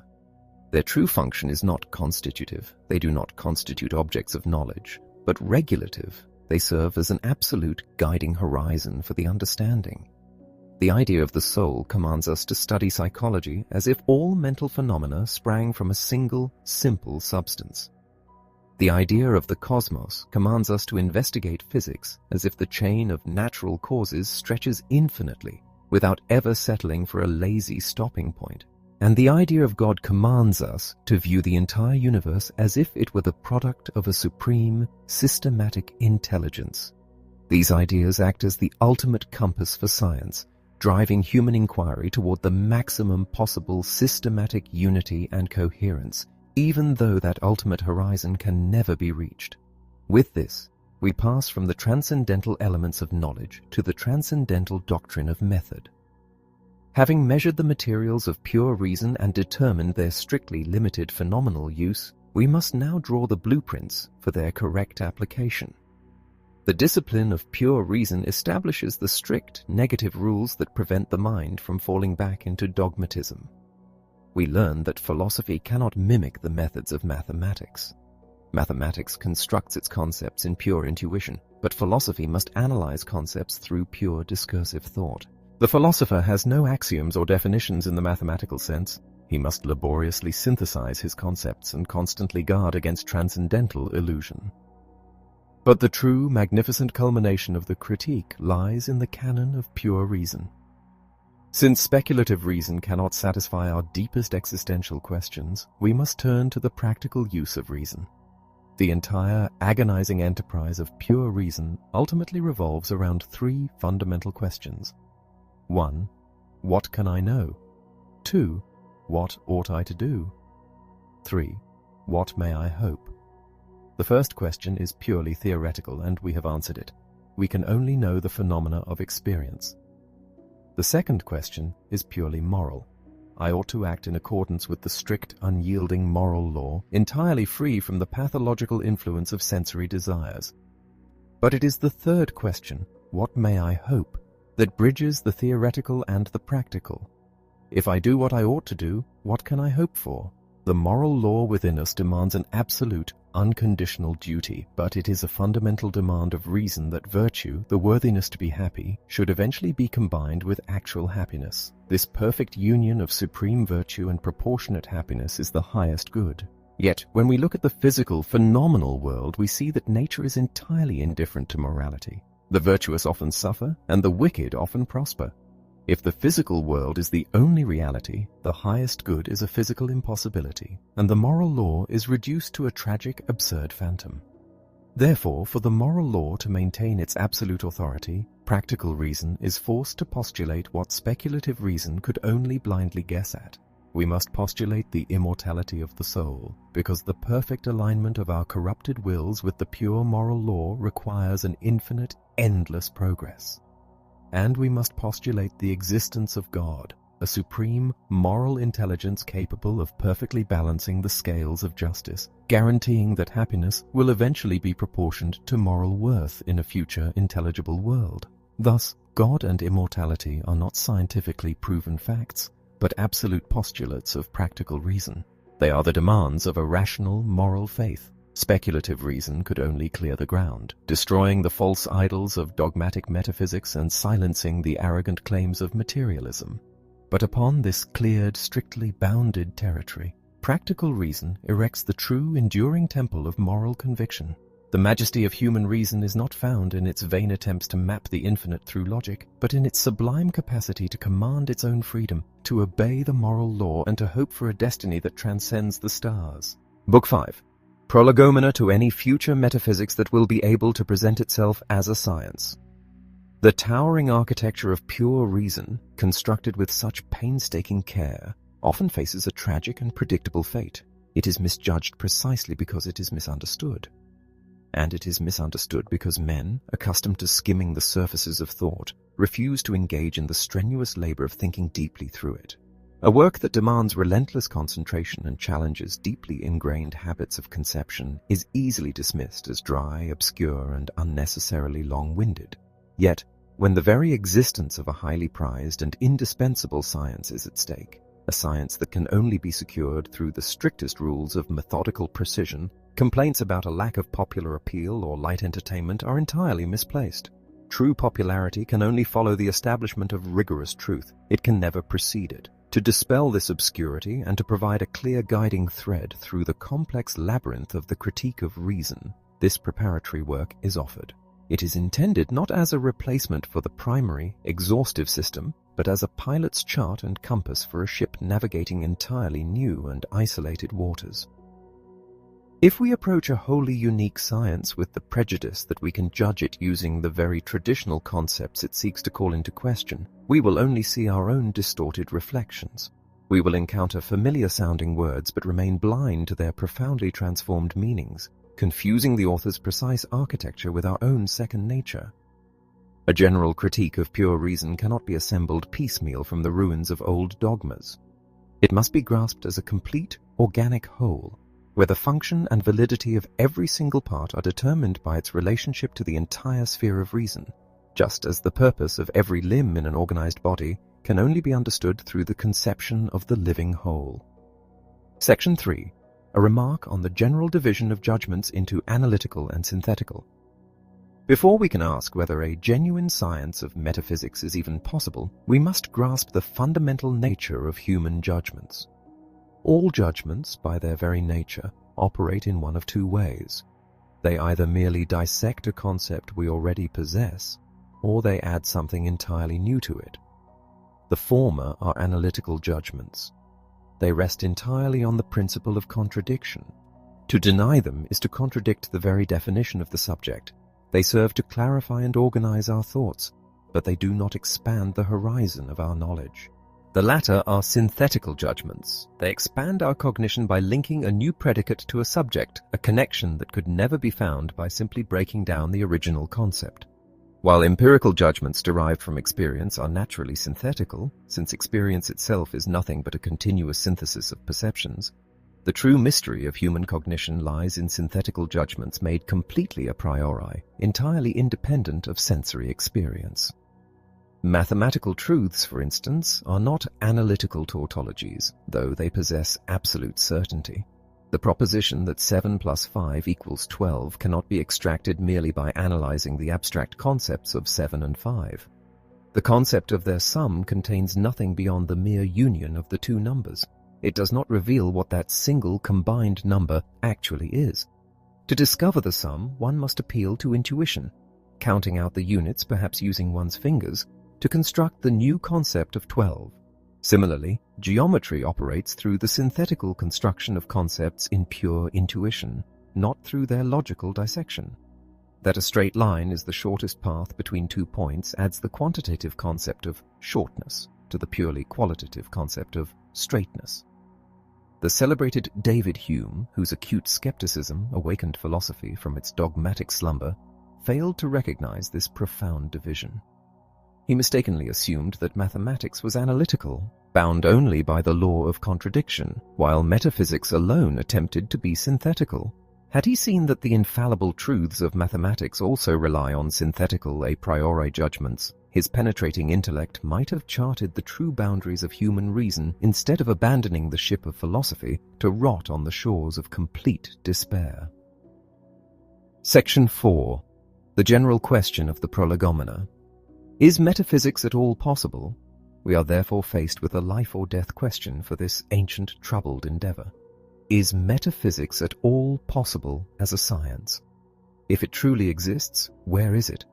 Where is the definitive text to which one can point, as one points to Euclid, and declare that here, the noblest questions of humanity, the existence of a supreme being and the destiny of the soul, are proven from the unshakable principles of pure reason? Throughout history, one metaphysical system has floated to the surface of thought like foam, only to burst and be replaced by another. Each new school contradicts the last, either in its assertions or its proofs, destroying its own claim to lasting assent. Metaphysics seeks to stretch our knowledge far beyond the boundaries of sensory experience. Its true ultimate aim consists entirely in establishing synthetical propositions a priori. Yet, because it has never secured the legitimate grounds for making such sweeping, transcendent claims, it remains an unfulfilled, chaotic aspiration. We cannot answer the question of its possibility by simply observing the history of human failure, nor by appealing to the magic wand of common sense, which offers only arbitrary personal conviction in place of objective apodeictic proof. We must rigorously analyze the very faculty of reason itself. Fortunately, we do not have to conduct this investigation in a total void. We possess actual uncontested examples of synthetical a priori knowledge, pure mathematics and pure natural science. By analyzing precisely how these existing sciences are possible, we can deduce the universal conditions of human cognition and determine whether those same conditions permit the construction of a valid metaphysics. Section 5. The general problem. How is cognition from pure reason possible? To unlock the fate of metaphysics, we must first solve the broader, foundational problem. How is cognition from pure reason possible at all? We are not asking if it is possible, for the undeniable reality of mathematics and physics proves that it is actual. We are asking how it functions. The possibility of analytical judgments is easily understood through the law of contradiction, and the possibility of empirical judgments requires no deep explanation, for it relies on the continuous synthesis of given perceptions. The true enigma is how the human mind can generate universal, necessary truths, laws that govern reality, without waiting for the slow, contingent, and often flawed instruction of experience. How is pure mathematics possible? Pure mathematics achieves its majestic, undeniable certainty because it does not attempt to analyze the abstract nature of things in themselves. It is possible only because space and time are not objective, independent realities floating in a void, nor are they inherent properties belonging to unknown noumena. Space and time are the pure, a priori forms of human sensibility. They are the subjective but absolute frameworks through which the mind receives all intuitions. When a geometer constructs a triangle, he is not discovering a property hidden in an abstract concept, nor is he merely measuring a physical object in the external world. he is drawing out the necessary mathematical consequences of the very spatial framework through which all human beings must perceive the world. Because the mind itself dictates the form of space before any object is even encountered, the laws of geometry can be known completely a priori, and we can guarantee with absolute certainty that every physical object we ever experience will perfectly obey these laws. This doctrine, the transcendental ideality of space and time, does not degrade the physical world to a mere illusion or a phantom of the brain. On the contrary, it is the only philosophical fortress that secures the absolute truth of experience. If space and time were things in themselves, our mathematical knowledge of them would be a profound, unexplainable mystery, a mere guessing game about an external reality we could never truly confirm. But because they are the necessary conditions of our perception, mathematical laws must apply with infallible objective certainty to every phenomenon. The grave error, the illusion that has plagued philosophy, arises only when we forget this vital limitation, when we arrogantly detach space and time from human experience and attempt to apply them to the unconditioned, unknowable realm of things in themselves. How is pure natural science possible?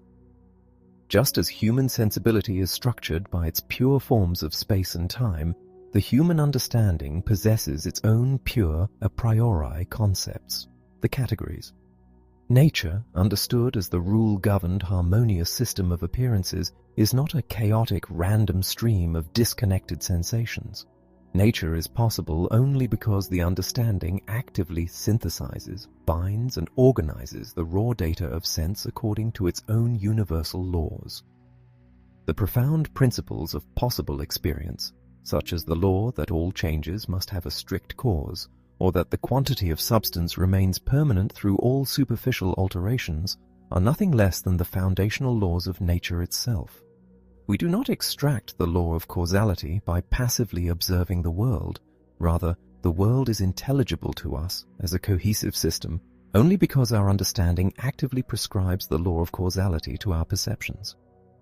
Herein lies the ultimate sobering result of our inquiry. All synthetical principles a priori are nothing more than the principles of possible experience.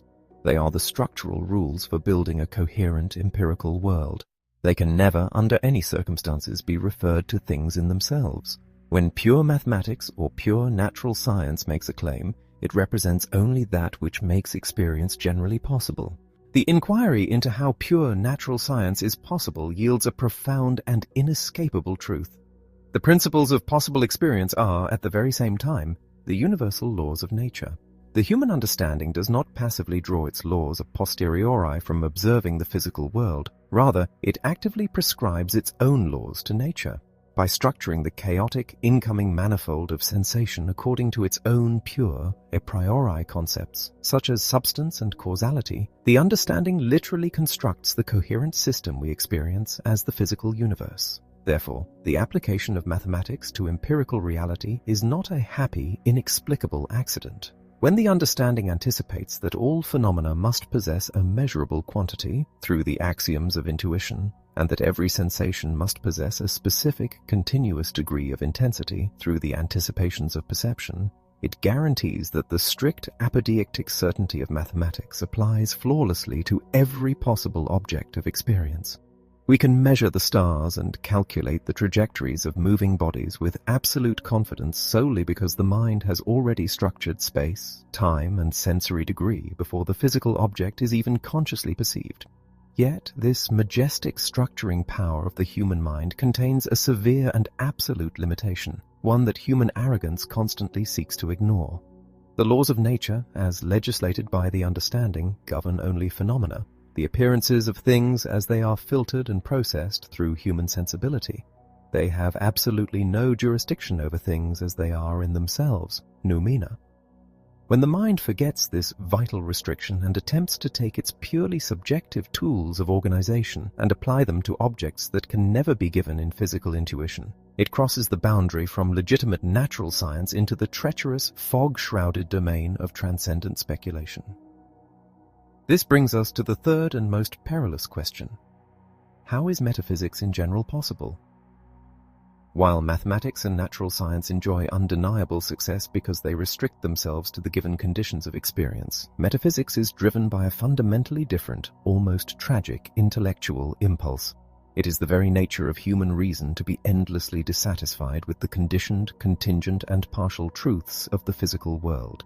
Reason relentlessly demands absolute completeness. It seeks the ultimate unconditioned ground of all existence. This inherent burning drive generates the transcendental ideas, the absolute, immortal unity of the thinking subject, the soul, the absolute totality of the series of conditions in the physical universe, the cosmos, and the absolute supreme condition of all reality, God.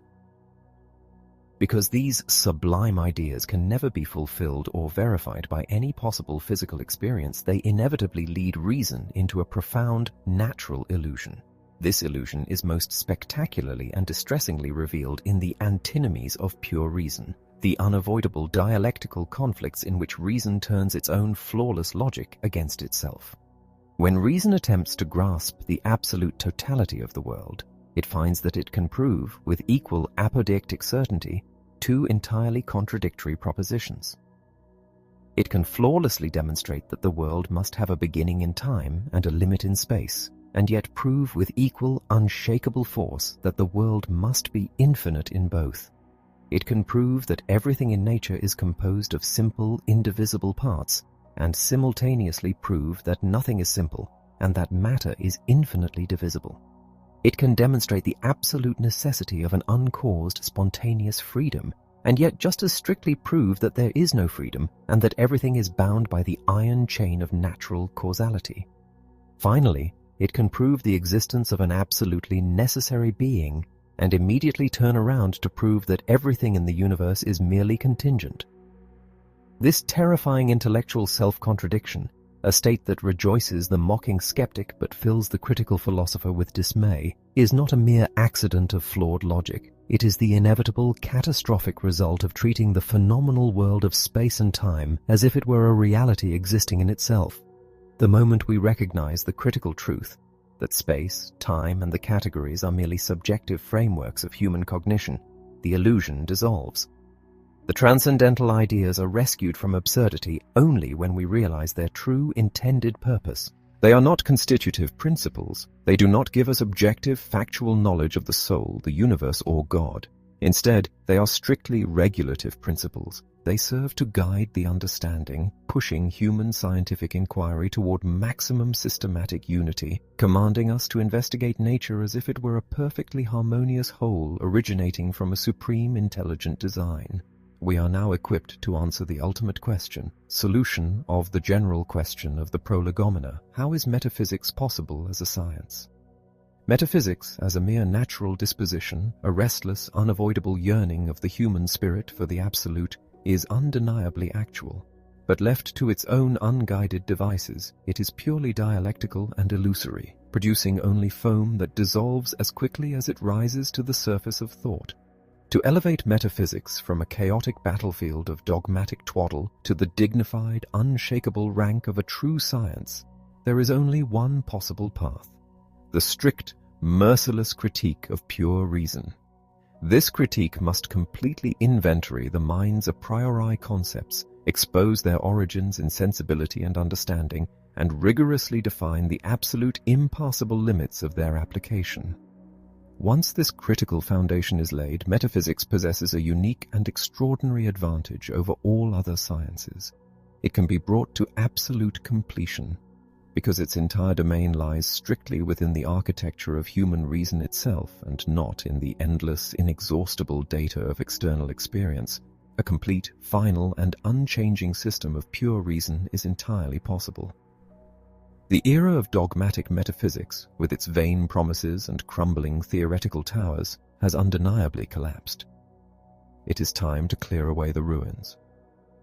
The critical philosophy does not destroy the true moral interests of humanity. Rather, by destroying the false, arrogant claims of speculative dogmatism, it permanently secures those interests. It silences the atheist, the materialist, and the fatalist by proving that their negative assertions are just as incapable of theoretical proof as the dogmas they attack. thereby clearing the necessary space for a pure, rational, and unassailable moral faith. In the appendix, a direct and uncompromising challenge is issued to those who would dismiss this critical revolution out of lazy habit or bruised academic pride. Those who cling to the old, comfortable illusions are invited to demonstrate on strictly a priori grounds the validity of even a single synthetic proposition of their dogmatic metaphysics. They will find that they cannot. Without the apodeictic certainty provided by the critical limitation of knowledge to possible experience, their principles are empty. Metaphysics can no longer be gathered piecemeal from arbitrary fancies and patched together like a crazy quilt. It must be born anew, fully formed and systematically complete from the profound and unyielding depths of the critique. Book 6.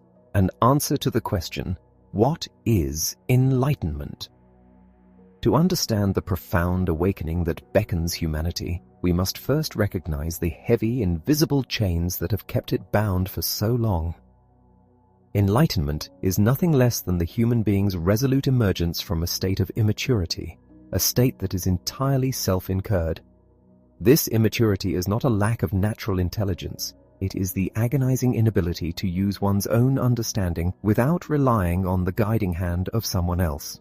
We call it self-incurred because the root of this paralyzing dependence lies not in a defect of the mind, but in a failure of resolve and a profound lack of courage. To stand unsupported, to trust the terrifying weight of one's own intellect, requires a bravery that most have surrendered. Thus, the ultimate rallying cry, the defining motto of true enlightenment, rings out across the centuries. Sapere aude, dare to know, have the courage to use your own understanding. Why do so many men, long after nature has freed them from the physical care of their parents, remain willingly and comfortably trapped in a state of lifelong childhood? The answer is tragically simple: laziness and cowardice. It is so remarkably comfortable to be a minor. If I possess a revered book that dictates my understanding, a spiritual director who manages my conscience, and a trusted physician who prescribes my diet, why should I ever endure the exhausting labor of thinking for myself? I am spared the terrifying responsibility of judgment, as long as I can simply pay others to undertake the tedious, dangerous work of living a conscious life on my behalf. This widespread inertia is actively encouraged by those self-appointed guardians who have so graciously taken upon themselves the heavy burden of supervising the masses. These overseers first ensure that their docile herd of human livestock never attempts to take a single, independent step out of the comforting harness of conformity. They paint a terrifying picture of the dangers that await anyone who dares to walk alone. They point to the inevitable stumbles, the painful falls, and the profound isolation that confront the independent thinker. Yet, the truth is that these dangers are not nearly as catastrophic as the guardians claim. A few bruises are the necessary price for learning how to walk upright. But the mere threat of a fall is enough to induce a paralyzing panic, forever intimidating the timid soul away from any further attempts at intellectual liberation. For the isolated individual, fighting free of this deeply ingrained, almost second-nature immaturity is an agonizing struggle. The mechanical tools of a stagnant society, the rigid dogmas, the unyielding formulas, the comforting rituals are the very ankle fetters of an everlasting childhood. Even the rare individual who manages to violently cast off these heavy chains finds his legs so unaccustomed to the terrifying freedom of independent movement that he leaps over the smallest trench with hesitant, uncertain steps. True, solitary liberation is a rare miracle achieved by only a determined few who possess a brilliant, unyielding spirit. However, what is nearly impossible for the isolated individual becomes an absolute, unstoppable inevitability for the public as a whole, provided they are granted one single, indispensable condition: freedom. If the public is left in peace, the light of enlightenment will naturally and organically spread. Even among the entrenched guardians of the unthinking masses, there will always emerge a few independent thinkers who, having heroically thrown off the yoke of their own immaturity, will radiate a spirit of rational self-estimation. They will awaken the realization that every human being possesses an inherent, dignified duty to think for himself. But this transition is fraught with peril. If those very guardians, who previously forced the masses into mindless submission, attempt to suddenly impose enlightenment by decree, the very crowd they conditioned to hate independent thought will rise up and force the guardians themselves to remain under the yoke. Prejudices, once deeply planted, become venomous, seeking brutal revenge upon the very hands that sowed them. Therefore, a public can only achieve enlightenment slowly, through a profound generational evolution. A violent political revolution may successfully overthrow a tyrannical despot or dismantle an oppressive, corrupt administration, but it can never achieve a genuine, lasting reform in the public's way of thinking. It merely replaces old, decaying prejudices with a new set of unthinking dogmas which will serve just as effectively as leading strings for the great, unreflecting masses. To secure this magnificent, slow-burning enlightenment, absolutely nothing is required but the most harmless and essential of all freedoms, the freedom to make the public use of one's reason in all matters. Yet from every corner of society, we hear the deafening, contradictory commands of restriction. "Do not argue, just drill," shouts the military officer. "Do not argue, just pay," demands the tax collector. "Do not argue, just believe," commands the cleric. Everywhere the free exercise of human reason is violently restricted. To resolve this crisis, we must make a vital, uncompromising distinction between the public use of reason and the private use of reason. The public use of reason, the capacity of a scholar addressing the entire reading world, must remain absolutely, unconditionally free. It is the only mechanism capable of bringing enlightenment to mankind. Conversely, the private use of reason, the intellectual capacity exercised by a person holding a specific civil post or assigned a specific societal duty, must often be very strictly limited. Consider the intricate machinery of the state. For society to function, certain individuals must act merely as passive, obedient cogs. When an officer is given an order by his superior, it would be catastrophic if he paused in the heat of battle to publicly debate the wisdom or utility of that command. His absolute duty is to obey. But when that same officer removes his uniform and steps into the role of a scholar, addressing the public through his writings, it would be a profound injustice to prevent him from analyzing the errors of the military service and submitting them to the judgment of the world. A citizen cannot refuse to pay the taxes levied upon him. An arrogant, vocal refusal to pay could incite general rebellion and must be punished.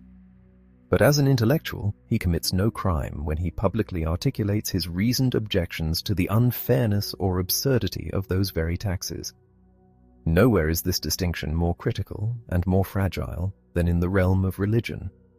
A clergyman is bound by solemn oath to deliver his sermons to his congregation precisely in accordance with the strict doctrines of the church he serves. He is employed specifically upon that condition. Within the walls of his church, he is exercising the private use of his reason. He is a commissioned representative carrying out an assigned task, and in this capacity, he is not and cannot be entirely free. However, as a scholar addressing the universal public, that same clergyman possesses an unrestricted absolute calling to communicate his carefully examined, deeply considered thoughts on the flaws within those religious doctrines. He must be free to propose better, more enlightened ways of organizing the spiritual and institutional life of the Church. To demand that the spiritual guardians of the people must themselves remain forever intellectually stunted, bound to unchanging dogmas, is to demand the permanent tragic immortalization of human absurdity. Could a society of clergymen, a religious synod, or an exclusive assembly rightfully swear a binding oath to an unalterable set of dogmas in order to secure an eternal, unquestioned guardianship over the souls of the people? Such an act is an absolute impossibility. It is fundamentally null and void. A contract designed to shut off forever all further enlightenment from the human race is a crime against human nature itself.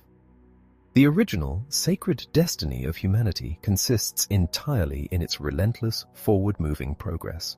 One generation cannot possibly forge an iron alliance intended to bind the succeeding generation, preventing it from expanding its knowledge, purging its errors, and advancing its enlightenment.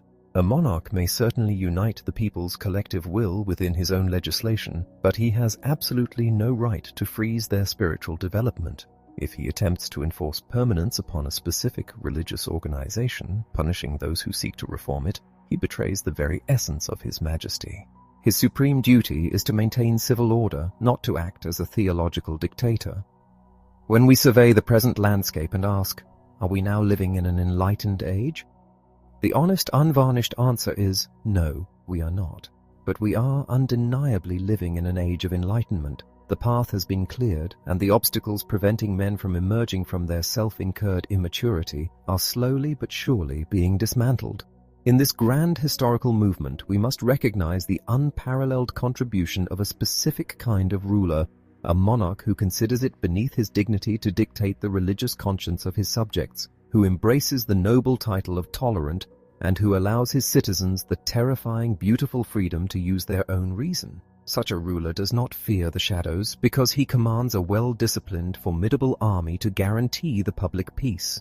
This brings us to a profound, almost tragic paradox in the mechanics of human freedom. It would seem that a high degree of civil, political freedom is immensely advantageous to the intellectual freedom of the people. Yet in reality, too much unchecked civil freedom establishes insurmountable, chaotic barriers to the deep, disciplined development of the mind. Conversely, a society possessing a slightly lesser degree of civil freedom, a society where order and duty are strictly enforced, paradoxically creates the quiet, secure, and disciplined space necessary for the human spirit to expand to its absolute, fullest capacity. When nature has carefully cultivated the hard, impenetrable shell of the human mind, nurturing the fragile seed of free thought within it, this intellectual freedom will inevitably begin to influence the moral character of the people. They will slowly transform from unthinking machines into dignified, rational actors. Ultimately, this hard-won intellectual maturity will ascend to the thrones of government itself, and the state will realize that it is profoundly profitable to treat the human being not as a mere instrument, but in a manner perfectly befitting his inherent, transcendent dignity. Book: Idea for a Universal History with a Cosmopolitan Purpose. A translation from Kant. Regardless of how one chooses to metaphysically conceptualize the freedom of the human will, its ultimate manifestations, our physical actions, remain as inextricably bound to the universal laws of nature as any other phenomenon in the material world. It is the grand province of history to record these manifestations. When history elevates its gaze, stepping back to contemplate the agency of the human will upon a vast macroscopic scale, it unveils a magnificent regular stream of tendency. Events which, when examined in isolation, appear chaotic, incoherent, and entirely lawless, are suddenly revealed as part of a steady, albeit painstakingly slow, unfolding of the profound predispositions dormant within our nature. Consider the unpredictable occurrences of births, marriages, and deaths. Individually, these events seem intimately tethered to the capricious freedom of human choice, defying all prior calculation. Yet, the annual statistics of great nations demonstrate that they proceed with a rigorous, uninterrupted conformity to natural laws, much like the oscillating patterns of the weather. These meteorological shifts cannot be predicted day by day, yet collectively they guarantee the growth of the forests and the flow of the rivers. In the very same way, individual men and even mighty nations are entirely unaware that while they fiercely pursue their own conflicting ambitions, they are unconsciously being guided by a great natural purpose. They are the unwitting instruments of a majestic cosmic process. If we look upon humanity as a whole, we realize that men do not operate under the unerring collective instinct of brute animals, nor do they act as rational, harmonious cosmopolitans executing a preconcerted universal plan. Consequently, a perfectly systematic history of their actions, akin to the predictable history of a beehive or a beaver colony, might initially seem impossible. Indeed, observing the theater of human history often inspires a profound sense of disgust. Amidst fleeting flashes of wisdom, the overarching tapestry of human action appears woven from threads of childish vanity, folly, and a restless, destructive malice. The philosopher is left in a state of profound perplexity, struggling to form a coherent judgment of a species so infatuated with its own supposed superiority. In this dilemma, there is only one recourse. Since the philosopher cannot assume that humanity operates with a unified rational purpose of its own, he must search for a hidden natural purpose within this senseless current of events. He must attempt to construct a systematic history of creatures who, while blindly pursuing their own disparate ends, are fundamentally executing the hidden plan of nature herself. We must seek the guiding clue to this history, trusting that nature will eventually bring forth a genius capable of deciphering it, just as she brought forth a Kepler to reduce the eccentric planetary orbits to precise laws, and a Newton to explain those laws through a universal natural ground. Proposition. The first.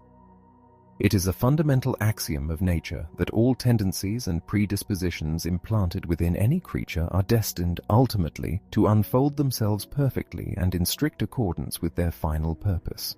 This principle is confirmed by every anatomical and external examination of the animal kingdom. To imagine an organ that is never to be utilized, or a natural arrangement that permanently misses its intended function, is to introduce a profound contradiction into the very laws of physics. If we abandon this foundational premise, we no longer behold a nature governed by intelligible laws, but a purposeless, random chaos where the cheerless tyranny of chance usurps the throne of reason. Proposition the second. In man, who stands alone as the sole rational creature upon the earth, those natural tendencies which are specifically directed toward the exercise of his reason are destined to achieve their complete and perfect development only within the species as a whole, and never within the isolated individual. Reason, by its very nature, is a faculty designed to extend the rules and purposes of all human powers far beyond the narrow constraints of natural instinct. Its horizons are illimitable. However, reason does not operate instinctively or automatically. It proceeds tentatively, stumbling through practice, progress, and painful regression in order to ascend slowly from one degree of illumination to the next. Because of this agonizingly gradual process, an individual man would require an unimaginably long, almost eternal lifespan to learn how to perfectly employ his natural rational tendencies. Since nature has strictly curtailed his mortal existence, she requires an incalculable, successive series of generations, each painstakingly handing down its accumulated quota of knowledge to its successor, to slowly ripen the germs implanted in our species toward that ultimate state of development which perfectly aligns with her final purpose. This mature, perfected state must exist, at the very least, as an ideal in the mind of man, serving as the ultimate beacon for his efforts. If this were not the case, his natural predispositions would have to be dismissed as meaningless and objectless. Such a despairing conclusion would obliterate all practical moral principles and subject nature, whose profound wisdom must be postulated as a universal absolute, to the dark suspicion of acting capriciously and pointlessly in the case of humanity alone. Proposition the third. It is the strict, unyielding will of nature that man should owe entirely to himself everything which elevates him above the mere mechanical, biological constitution of his animal existence, and that he should partake of no other happiness or perfection than that which he has forged for himself, utterly devoid of instinct, through the solitary exertion of his own reason. Nature is never prodigal. She does nothing superfluously, and is rigorously frugal in her distribution of means to ends. By endowing man with reason and the freedom of will that accompanies it, she clearly announced her intention regarding his intellectual and physical equipping. He was not to be guided by the soft hand of instinct, nor was he to be provided with pre-packaged knowledge or unearned foresight. He was to be indebted to no one but himself. The architecture of his survival, his shelter from the fierce elements, his physical security, and the entire magnificent superstructure of delights, comforts, and cultural embellishments that define human life were to be the exclusive triumph of his own hands and mind. Indeed, nature has pushed this principle of self-reliance to such an extreme that she appears to have been almost miserly in her initial dispensation of animal endowments to early man. It is as if she deliberately calculated her allowance to the absolute, bare minimum required for his raw survival in the earliest, most savage epochs. By doing so, she implicitly proclaimed that the highest peaks of power, intellectual grandeur, and happiness to which humanity might eventually ascend must be wrung and extorted from the relentless difficulties and thwartings of its physical environment. The merit of this monumental ascent was to be exclusively his own. Nature clearly prioritized man's rational, hard-won self-estimation over his mere physical convenience or passive comfort. She deliberately beset him with terrifying hardships to make it unmistakably clear that his ultimate destination was not to languish in idle pleasure, but to engage in a strenuous, bloody wrestling with adversity, thereby rendering himself morally and intellectually worthy of the happiness he secures. It remains a profound and poignant mystery that the countless earlier generations seem to have toiled, suffered, and perished solely for the sake of those who come later, constructing the agonizing foundation of a grand edifice of human perfection in which only the final, ultimate generations are destined to dwell. Yet, however mysterious, this tragic progression is absolutely necessary if we recognize humanity as a race of rational beings, immortal in the species, though fragile in the individual, tasked with the ultimate perfection of their rational destiny. Proposition the fourth. The primary instrument that nature employs to force the development of all the capacities implanted in man is the fierce antagonism of these very tendencies within the social arena, an antagonism that persists until it ultimately becomes the necessary catalyst for a social order founded upon the bedrock of law. This dynamic is best understood as the unsocial sociality of man. It is a paradoxical dual impulse, a profound gravitational pull to enter into the social state, inextricably bound together with a perpetual, fiercely individualistic resistance that constantly threatens to tear that very society apart. Man possesses deep gregarious inclinations. He knows that it is only within the crucible of society that he can truly feel his own humanity and fully unfold his natural capacities. Yet, simmering concurrently within his breast are powerful anti-gregarious instincts. He harbors a potent desire to isolate himself, an unsocial urge to bend all things and all people to his own sovereign will and personal humor. He anticipates constant resistance from his neighbors precisely because he recognizes this same stubborn, unyielding spirit of resistance within his own soul. It is precisely this friction, this relentless mutual resistance that jolts man out of his natural slumber and awakens all his dormant powers. Driven by the stinging whips of ambition, the insatiable thirst for honor, or the raw hunger of avarice, he is forced to conquer his innate propensity for indolence.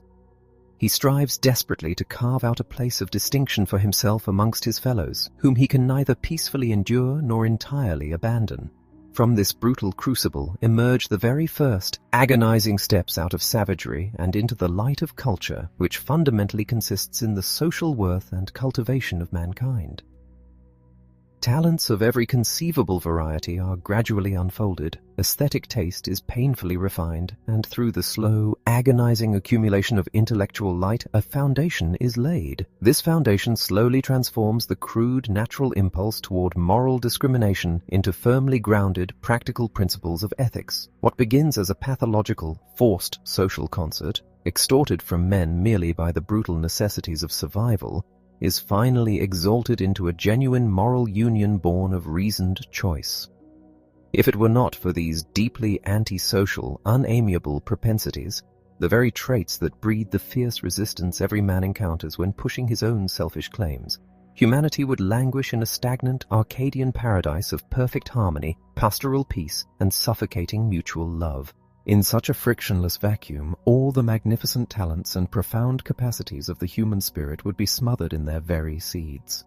Men, remaining as gentle and passive as the flocks of sheep they tended, would assign no higher value to their existence than that of mere biological life. They would leave the magnificent cosmic void which they were rationally destined to fill utterly barren. Therefore, let us offer profound thanks to nature for the bitter enmity, for the jealous, envious spirit of competition, and for the relentless, insatiable thirst after wealth and power. Without these dark, driving forces, the most admirable, godlike tendencies in human nature would remain forever buried in an eternal sleep. The individual man, driven by his own comfort, longs passionately for concord and peace.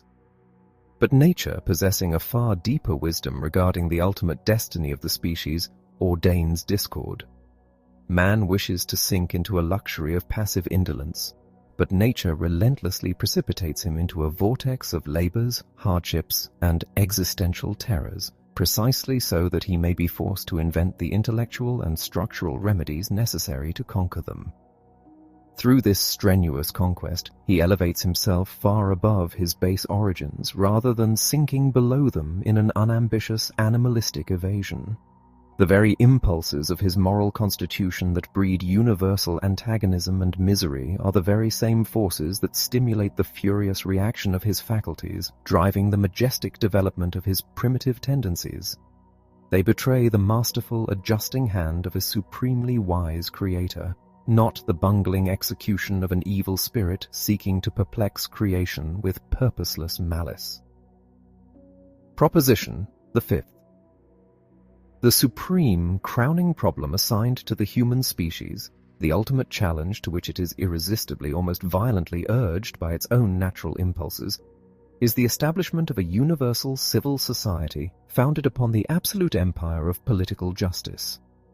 It is only within the crucible of a highly structured social state that the final, majestic purpose of nature regarding man, the complete and perfect development of all his dormant tendencies, can ever be accomplished. Nature demands a society in which the greatest possible degree of freedom, and its necessary companion, the fiercest antagonism among its members, is combined with the most rigorous, exact determination of the boundaries of that freedom. This precise limitation is absolutely essential so that the untrammeled liberty of one individual may peacefully coexist with the liberty of all others.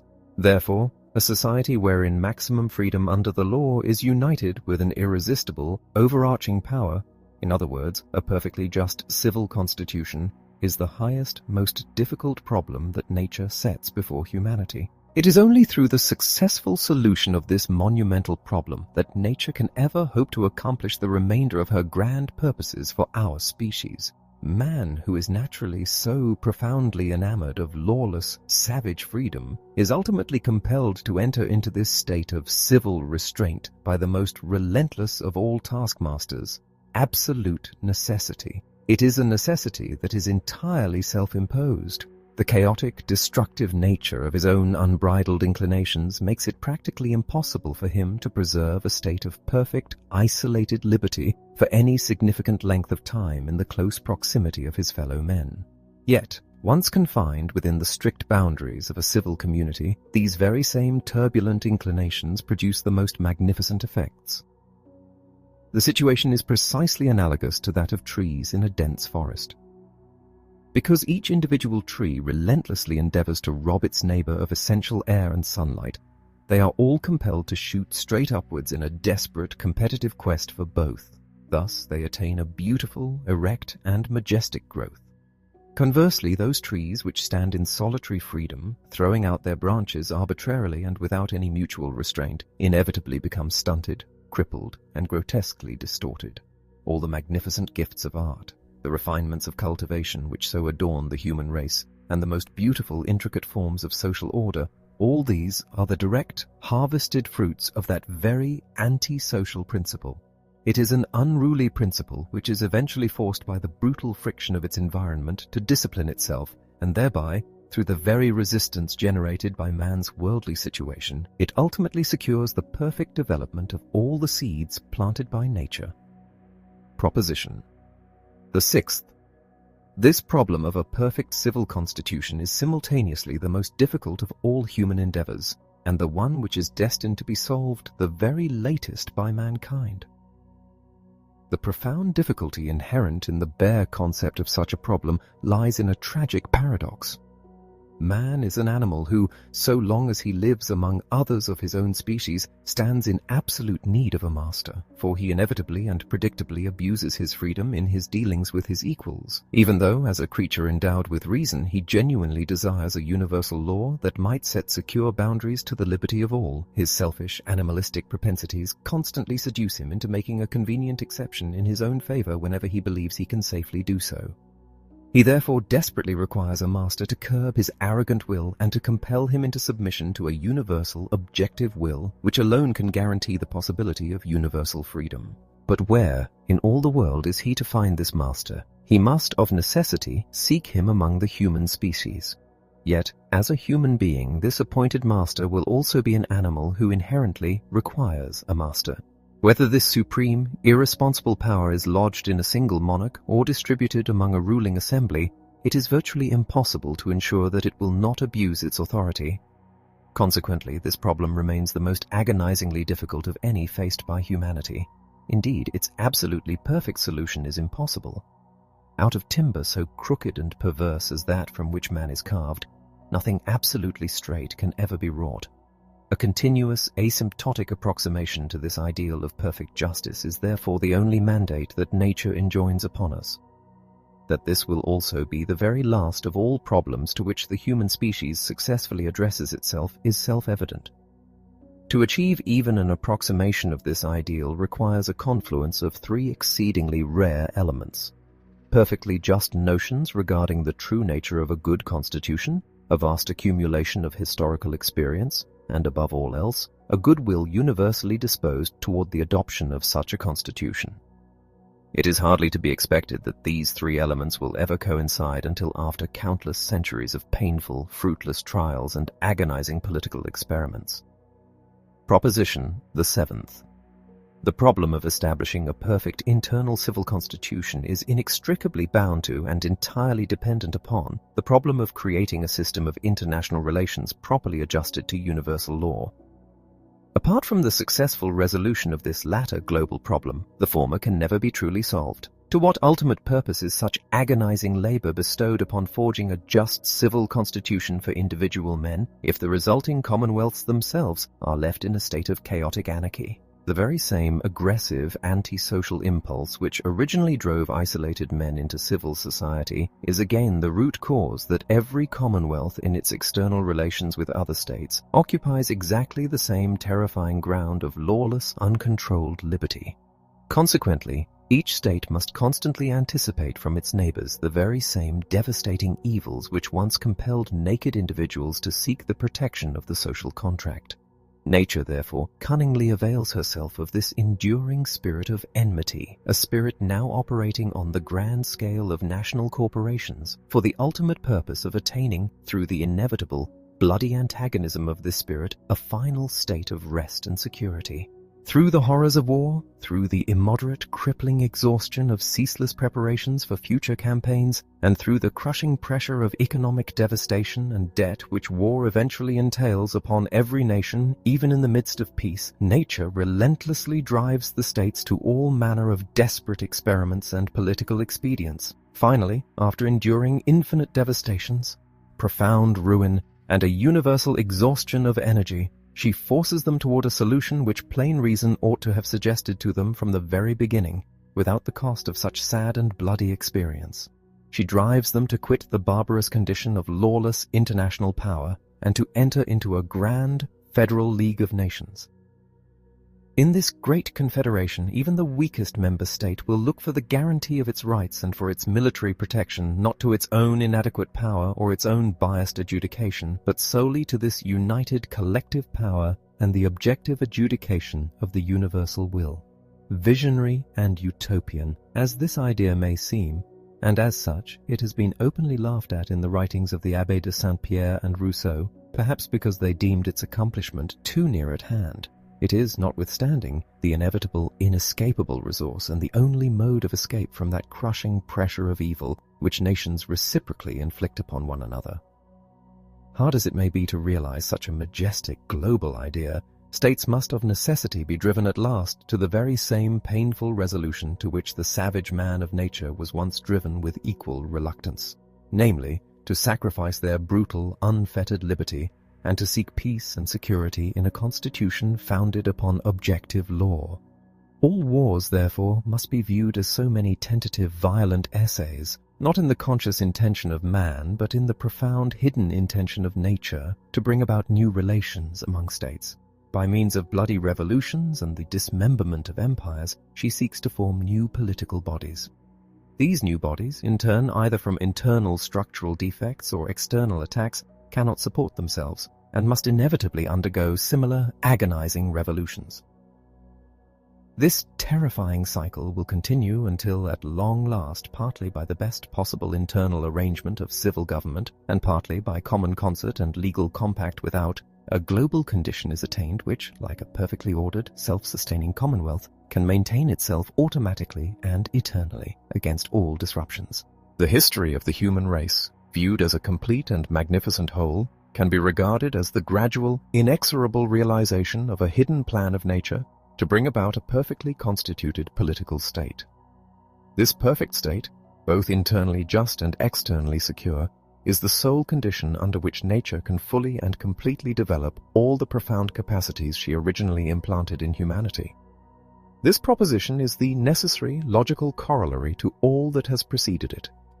If we observe the current trajectory of human affairs, we can discern the faint but unmistakable outlines of this majestic teleological design.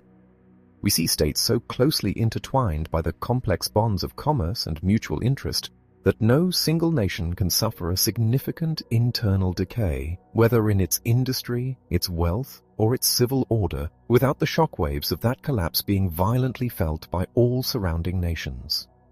This profound global interdependence renders the preservation of each state a matter of vital, urgent necessity for all the others. Consequently, driven not by noble morality, but by the raw, calculating instincts of self-preservation, states are slowly forced to prepare the ground for a great, overarching political body, a cosmopolitan matrix the likes of which the ancient world never even dared to imagine. Even though this embryonic global body currently exists only as a rough sketch, a mere presentiment in the collective mind of humanity, a profound feeling is beginning to awaken among all the individual member states. They are beginning to sense their absolute dependence upon the preservation of the whole. This awakening, however painfully slow, gives rise to a magnificent hope that after many terrifying revolutions, after the brutal restructuring of empires and the exhaustion of endless wars, the ultimate supreme purpose of nature will finally be realized. A universal cosmopolitan existence will at last emerge from the bloody chrysalis of history, serving as the protective, nurturing womb in which all the original godlike capacities of the human species can perfectly unfold. Proposition the 9th. A philosophical attempt to draft a universal history of the world according to a grand, natural plan directed toward the perfect civic union of the human race must be regarded not only as possible but as a vital contribution to the realization of that very purpose. It is undoubtedly a strange and seemingly absurd undertaking to attempt to write a history based upon an idea of how the course of the world ought to proceed, rather than upon the chaotic, empirical facts of how it actually does proceed. Such an endeavor appears to belong to the realm of pure, romantic fiction. However, if we are willing to assume that nature, even in the seemingly random, capricious play of human freedom, does not act without a profound and overarching plan, this philosophical idea of a universal history ceases to be a mere utopian dream. It becomes the indispensable, guiding thread that transforms an otherwise aimless, chaotic aggregate of human actions into a rational, highly structured system. If we apply this philosophical lens to the vast, blood-stained tapestry of human history, beginning with the ancient Greeks, whose records form the bedrock of all subsequent historical knowledge, and tracing their influence upon the Roman Empire, which eventually swallowed them, only to be itself swallowed by the invading barbarians, we begin to perceive a magnificent, unbroken continuity. We see a slow, agonizing yet unmistakable progression in the architecture of civil government.